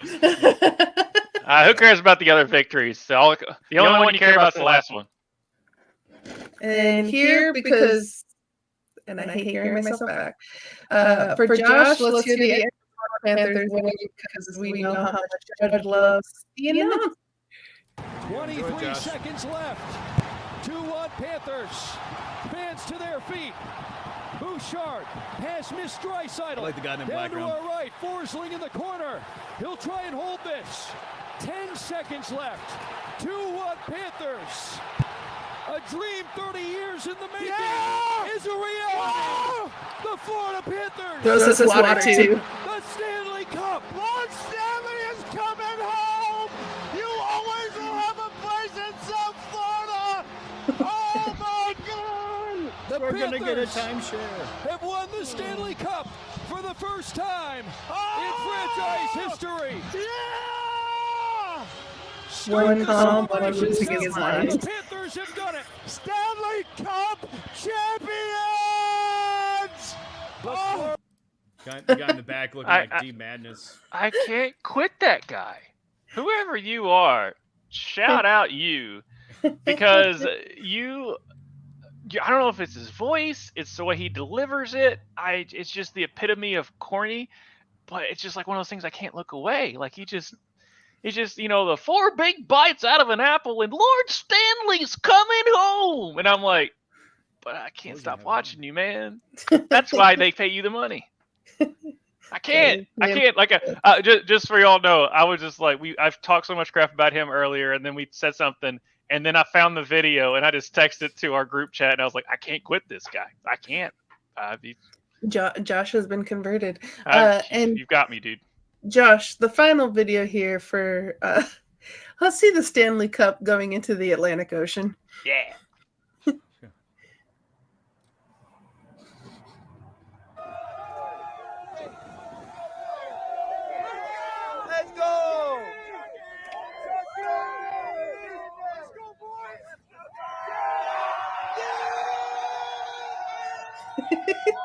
You have one guy who touches it with white gloves. Yeah. And like takes so much care. And we're like, I'm going to jump in the ocean. Let's fucking get some salt on this metal. Yeah. And then there was one guy that did eat a bowl of. He put the guy had him make a spaghetti and everything on it too. So, congratulations for the Panthers, and congratulations for whoever that commentator was. I'm glad that you were you. Yeah, we needed that little moment of happiness because the next thing we're gonna talk about is gonna make me sad. Yeah. Especially after the result tonight. Yeah, we named this. Will the U.S. make it out of the group stage for Copa America? The answer is no. Nope. We will not. So, so moving on to kicking and screaming. Going to the soccer pitch there. Copa America match 2 of 3. That already happened, right? We got 2 of 3, we got 3-3. Then we also got the U.S. men's national team. Playing Panama that we're going to talk about. But, Sol. You want to take the lead on this one? What you got? All right, so Copa America match day 2 of 3. We got that done and dusted, and currently are on match day 3 of 3. We got 2 more games tomorrow to finish that up, and the group stages will be done. But on match day 2 of 3, Canada beat Peru 1-0 with a goal from Jonathan David in the 74th minute. This game was played in Kansas City at Children's Mercy Park, and the announcer stated that on the field it was 104 degrees, and one of the line refs passed out, and they had to be replaced by the 4th official. So it's hot in Kansas City. Peru also got a red card in the 59th minute in that game. Argentina beat Chile 1-0 with a goal from Lautaro Martinez in the 88th minute. So Argentina topped the group with 6 points. They eventually go on to beat Peru 2-0 and top the group with 9 points. Canada being the only CONCACAF team to make it out of the group stage.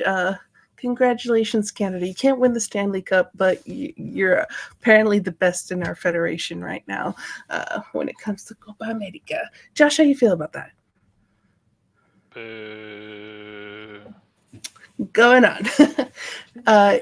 In Group B, we have Ecuador beat Jamaica 3-1, and the refs kind of screwed over Jamaica in this game. The refs in Copa America have not been so hot as of late, but there was an obvious handball inside the box, and they didn't give Jamaica the penalty that, if converted, would have tied the game 2-2, which you never know what would have happened if the game ended up being tied at that moment.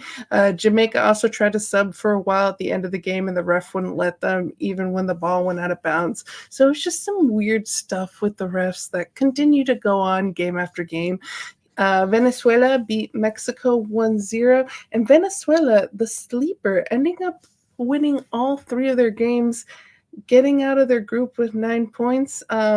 Ecuador ended up out of their group with 4 points at the end of the day. Mexico also had 4, but Ecuador beat them on goal differential. So no Mexico, who is in CONCACAF, the team that has been invited to Copa America the most, has actually made it to a Copa America final. But this time, y'all getting grouped, just like the United States. Yeah, which, that's right. If we're going down, we're taking you with us. Right. And Group C, we'll get into the Panama game. We lost that 2-1, and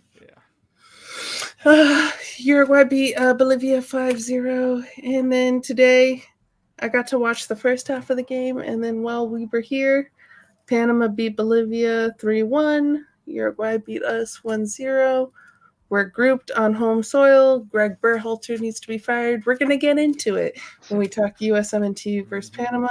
And Group D, we won't know the final results until tomorrow.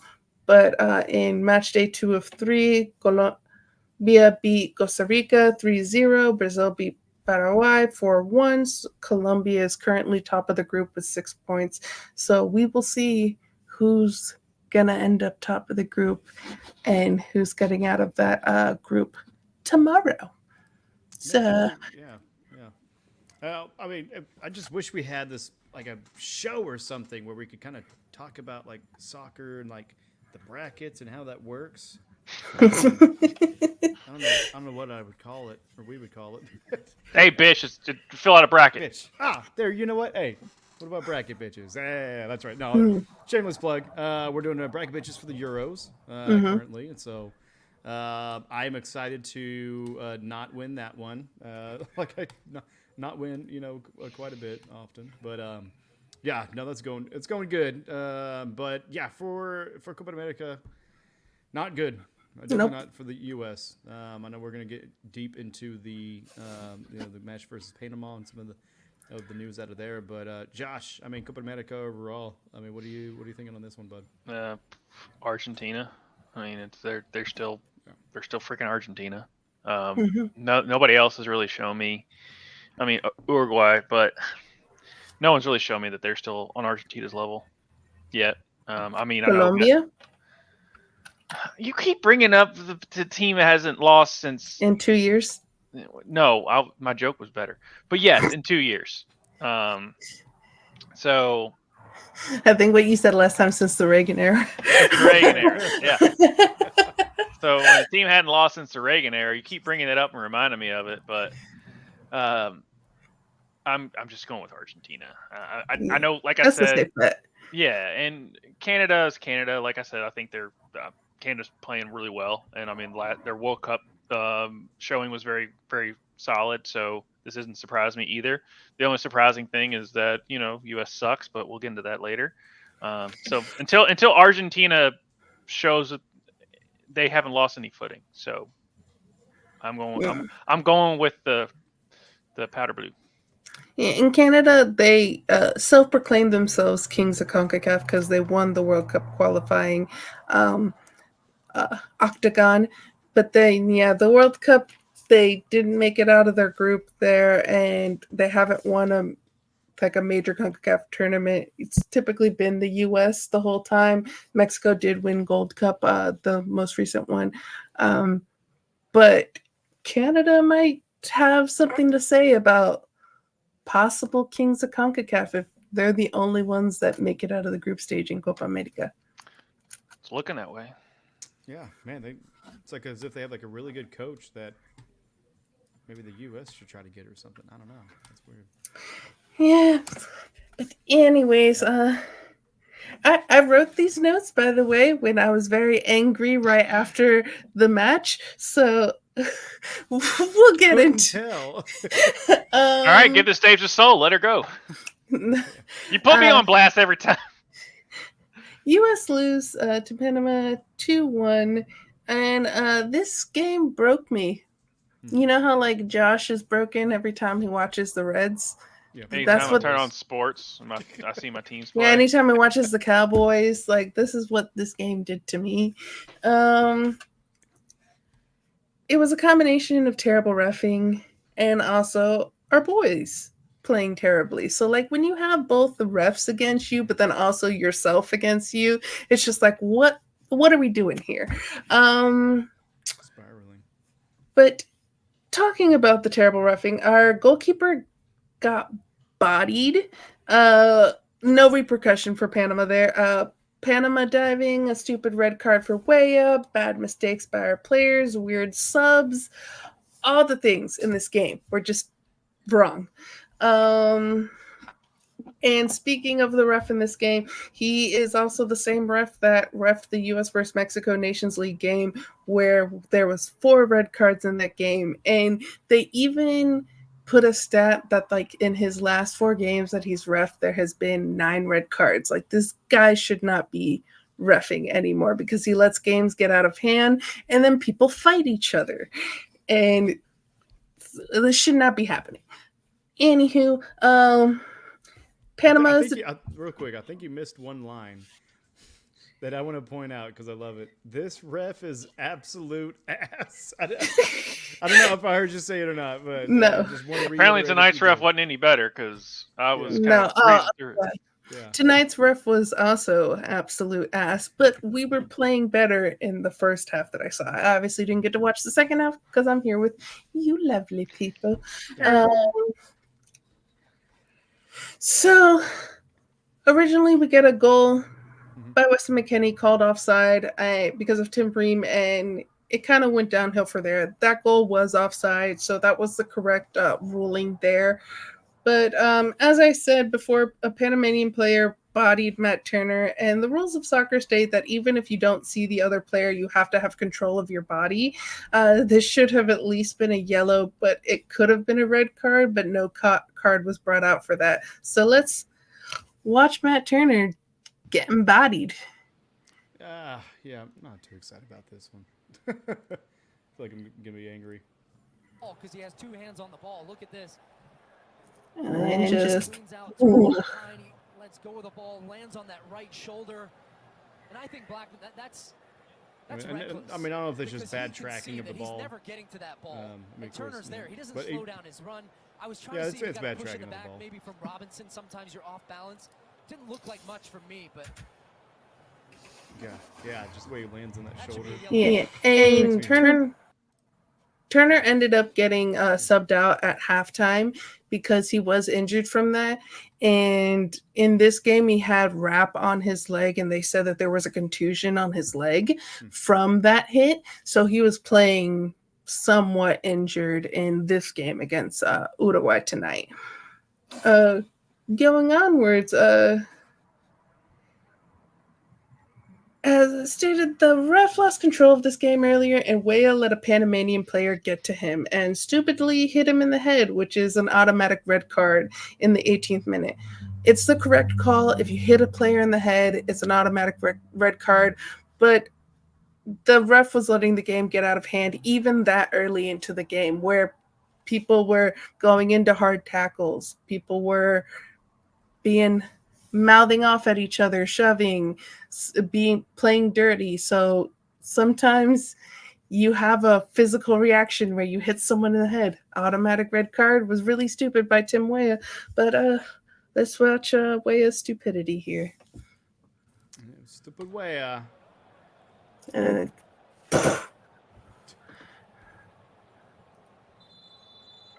Box. TV show. Right? Is that what he's doing?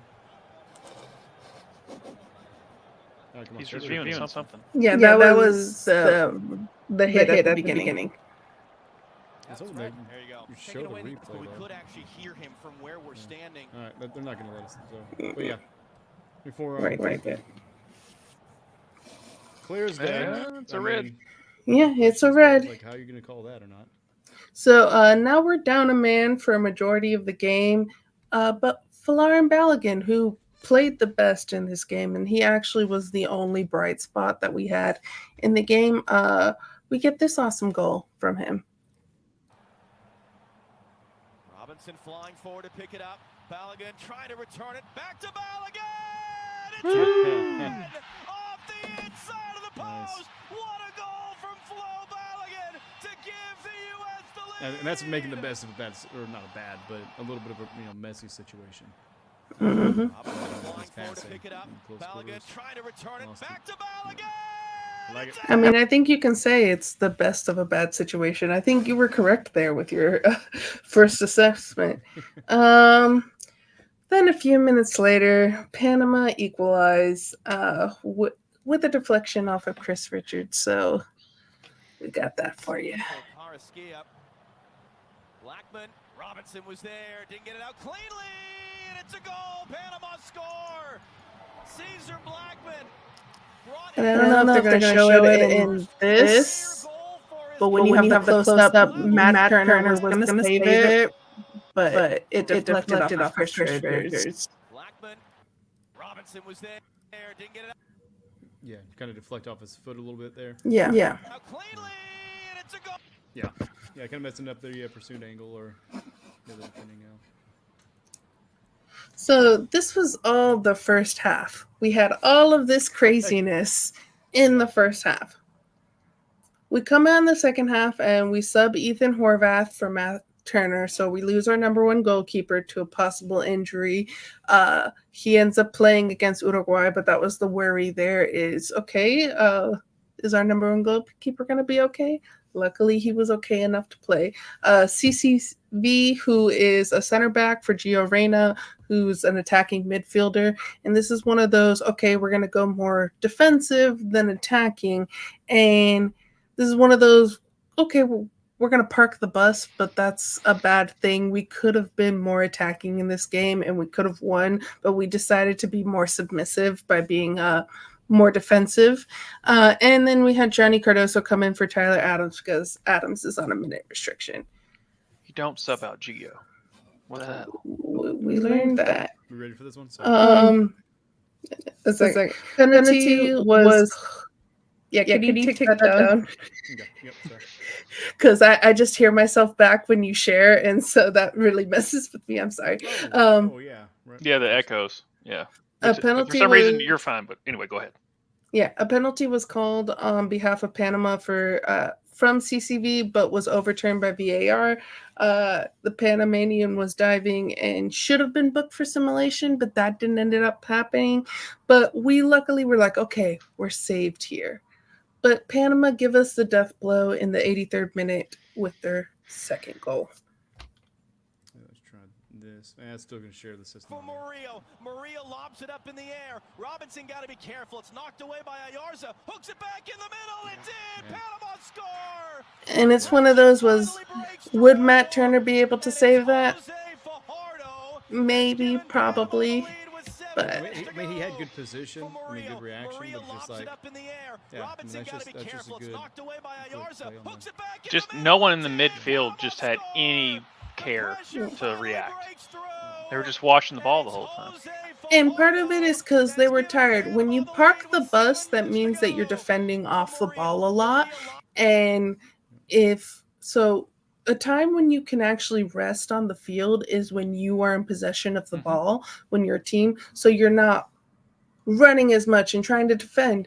Well, when you are parking the bus and you have less possession of the ball, you're running more than your opponent. You're tiring yourself out more than your opponent. And so parking the bus is a good idea when it's like, okay, we got 10, 15 minutes left of this game and we're on a vulnerable lead and we can't let them win this game, so we're on a tie and we need to tie this game and not lose.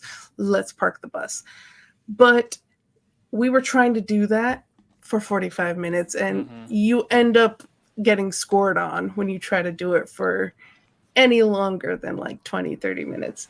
Yeah, because you're allowing the attack to come to you. Yeah. So then you're already just playing on a short field. Yeah. And I mean, and with as good a passing as they had in that last shot there, you're going to have those quick goals. Yeah, I mean, Turner, yeah, he could have went maybe straight up instead of going backwards. But, when it's at that high rate of speed, he may just been, his body may just been trying to protect his face from getting, like, kicked right off. But. And that was Horvath in goal. People were like, oh, Turner would have saved that.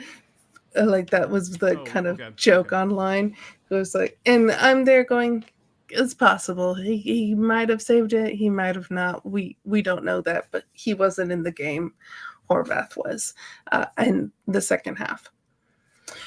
One thing of talking about our boys, and I hate this conversation because a lot of people have been talking about our boys and their mental toughness, and I like to defend our boys because they were young, but they're not so young anymore.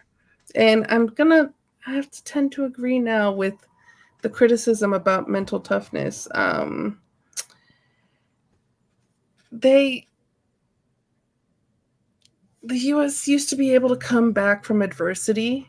We used to be smacked in the face and say, okay, we might be smacked, but we're getting back up and we're going to try hard and not that they're not trying hard, but every time we've had adversity under Greg Berhalter, we have never come back from it. We have plan A, and if plan A doesn't go to plan, we don't go to plan B or plan C. We keep trying plan A as if it's going to work, even though it's not working. And it's one of those of, is this the players? Is this the coach? But if it's happening every time, you got to kind of go with it's the coach. Because these players under the interim coaches who were playing better under coaches that are not considered very good coaches, but I think those coaches were like, just go out and have fun. Like, so I think when the boys are like having their own, just going out, having fun and not thinking about it too much and not thinking about plan A, they play really well. And it's when they are in the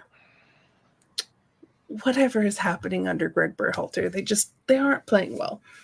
As Meg Swanick tweeted, and she writes for The Athletic, it's important to note that there was opportunities to win this even after Weah went off. They seemed comfortable with the draw. They ended up with a loss. Need the result Monday or it's time. And what she means by it's time, it's Greg Berhalter's time. We'll see if the U.S. Federation will get rid of him or not. I hope they do the right thing. I don't think they will. It's but too close to World Cup. It's not because it's I know it's 2 years, but still. No. If it was like right before the World Cup, I would agree with you. It's too close to a World Cup. 2 years is not close to the World Cup in footballing terms. It's because the nepotism of U.S.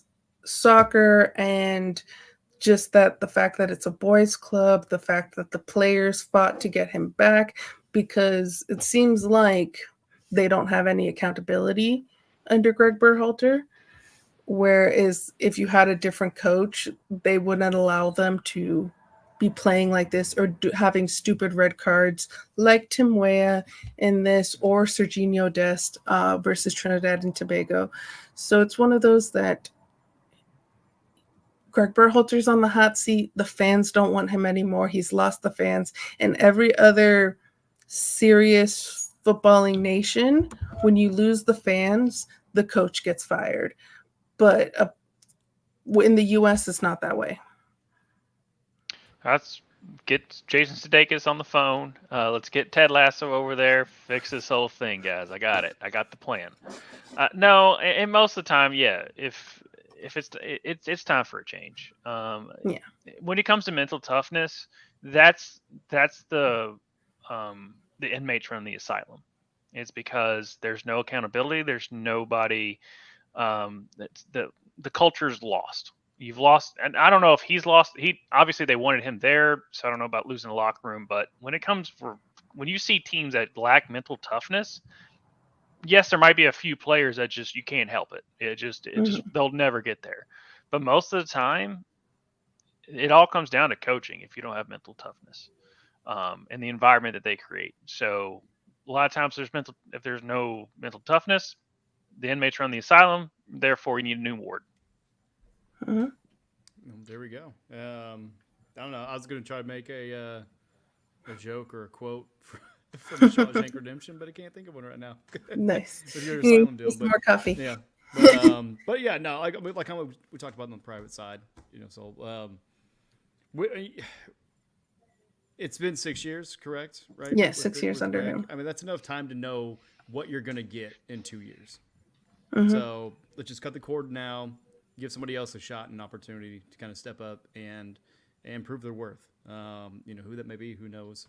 I would love if we just threw all the money at the Canadian coach to come back to the U.S. But I think he's happy where he's at. But yeah, with this, you come with the asylum and them running it, but there's also just complacency that seems to be running rampant with it. Yep. He may have the locker room because they like him because they're buddies. But, that's exactly it. In leadership positions, you can't be friends with everybody. Like, you have to lead. You have to make decisions. You have to have tough conversations. You have to be set that example. And if you're just trying to appease to their emotions or just them liking you, instead of you just being maybe applying a little bit more accountability, like you said earlier, I think that's the perfect word for it. Accountability, but just discipline. Then don't expect any championships anytime soon. I'd like to look at Bill Belichick because a lot of them probably don't like him as a person or a coach, but they respect the hell out of him, and they ran through walls for that guy and won, several championships. So hopefully, there's maybe a younger coach or something, that's kind of in the works that, maybe not overcorrects, over course correct, where it's like, okay, if they're too soft, we need to get them in shape, and then, just, go the, too far the other direction, but, maybe just something a little bit closer to center. So these boys can have a fighting chance, and I mean, they're all going to probably have a little bit of a new start. So hopefully we really see the proof in the pudding, with a coaching change, and see, okay, who's really here for the right reasons, and who's willing to be tenacious and honestly even be a leader on the field. LeBron James showed us that and Peyton Manning, you don't necessarily need a coach. You just need someone a good leader.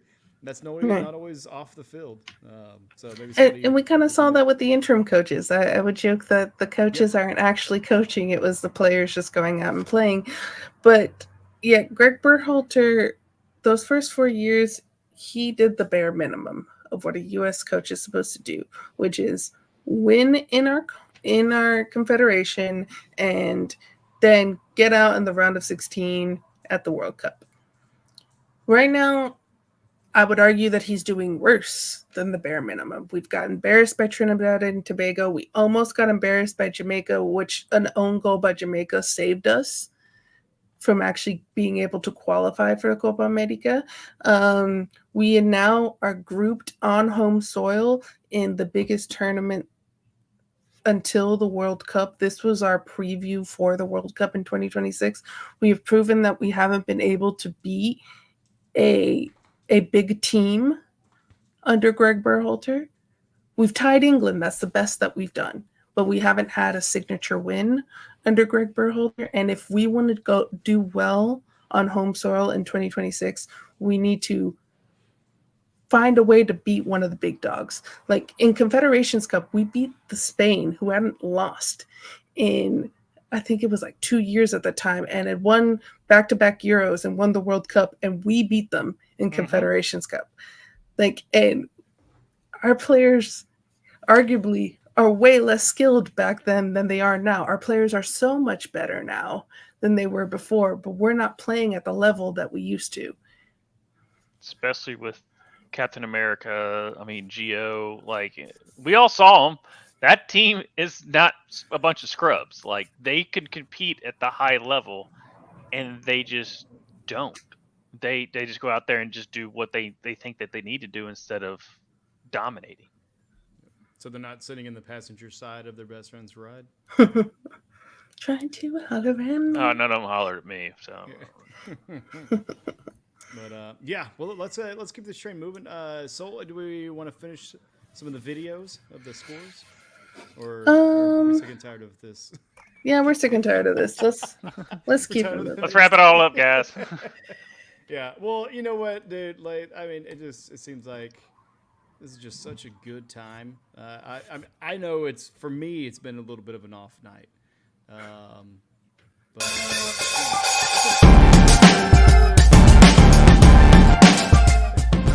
Time to get married, y'all. Good God.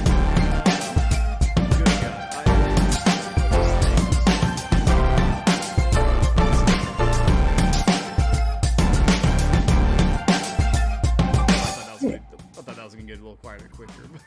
Yeah. But it just kept going. Yeah, it just kept going. And ringing in my ears. But ringing some weirdness. We got some football news. Right, Josh? A little bit of, off-season redemption, but definitely in one of the weirdest of ways.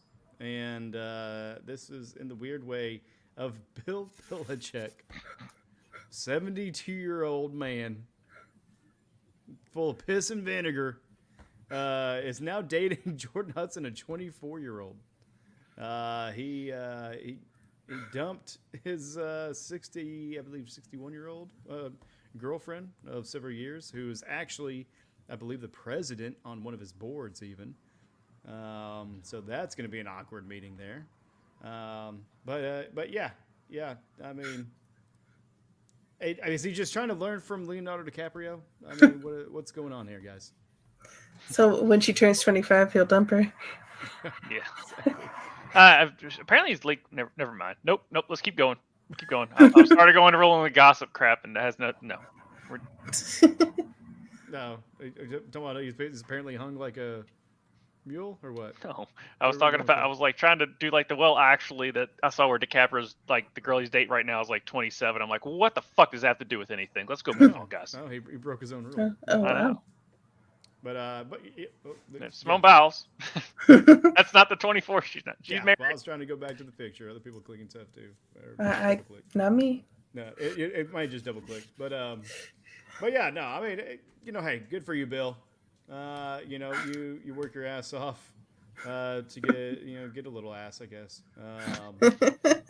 and some young ass at that. But yeah, so People Magazine kind of had an article, and sources tell them that Jordan is bright and ambitious and pretty well organized. All right, I mean that's qualities. Here's the funniest part about what you just read. How they met was on an airplane, and he helped her with her homework. Yeah, no way. No way. Oh my gosh. That's the thing is that's apparently what happened. Is that's how they met. They were on a plane. They sat next to each other, and he helped. Just like, what is that? Is that algebra 2? I don't know something a little bit. Here, give it to me. Yeah, I like numbers. I mean, we're moving on to calculus. Yeah. I mean, so we're done. Yeah, but yeah, the quote goes on to say it's easy to see that Bill could become infatuated with her. She is young and attractive and interesting. I mean, yeah. I don't know what she sees. Hold on, settle down. Let me fucking read the quotes, guy.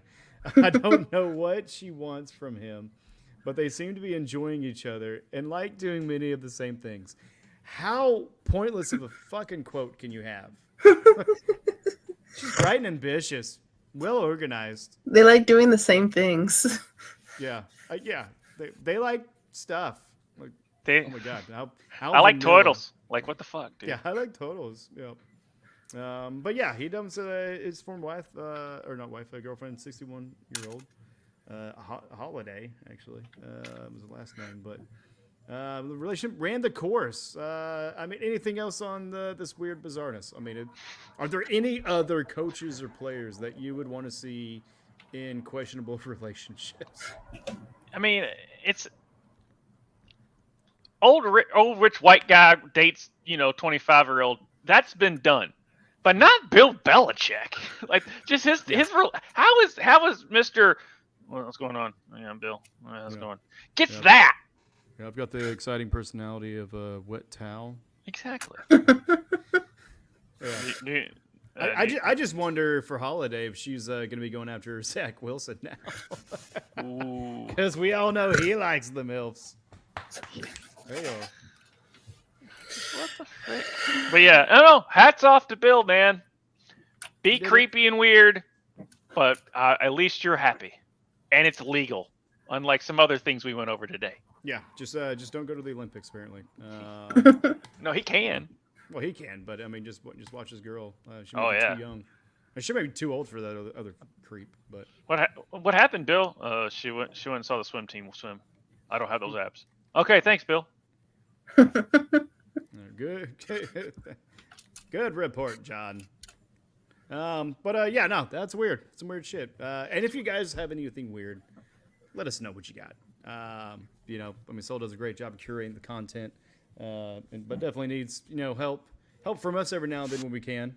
Even though we bring some of the more dumber articles for sure. Dude, that's how not as thought provoking. Belichick dated a 24-year-old. We brought the. Dude, we fucking nailed it, man. We nailed it, bro. Yeah, we're still live. We nailed it. But we also we hope we nailed it for you guys watching.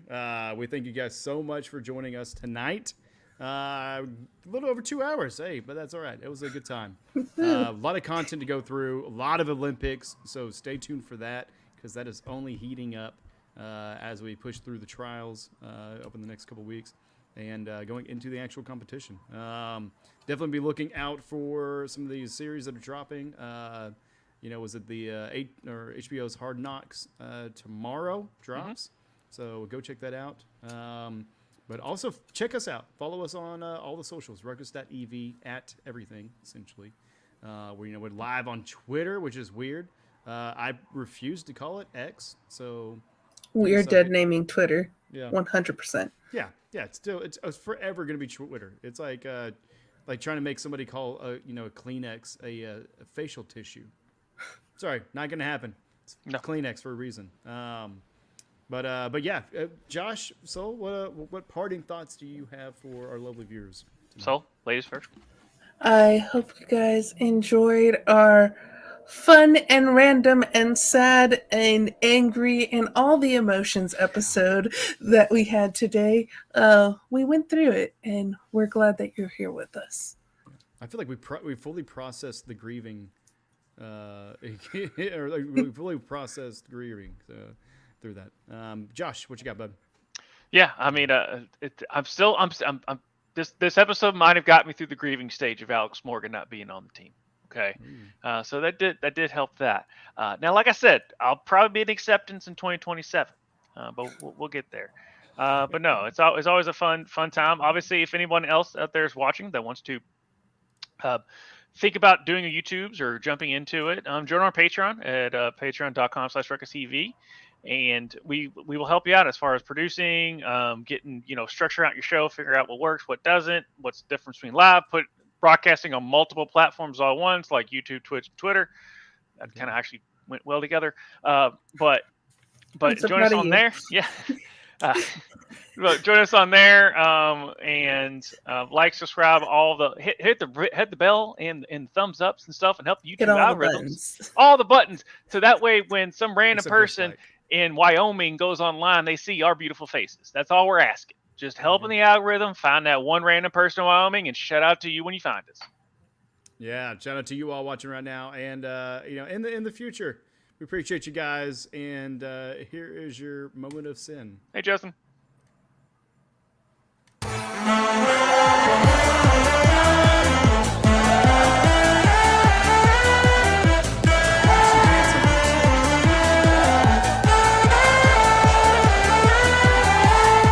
Germany Heroes, number 1.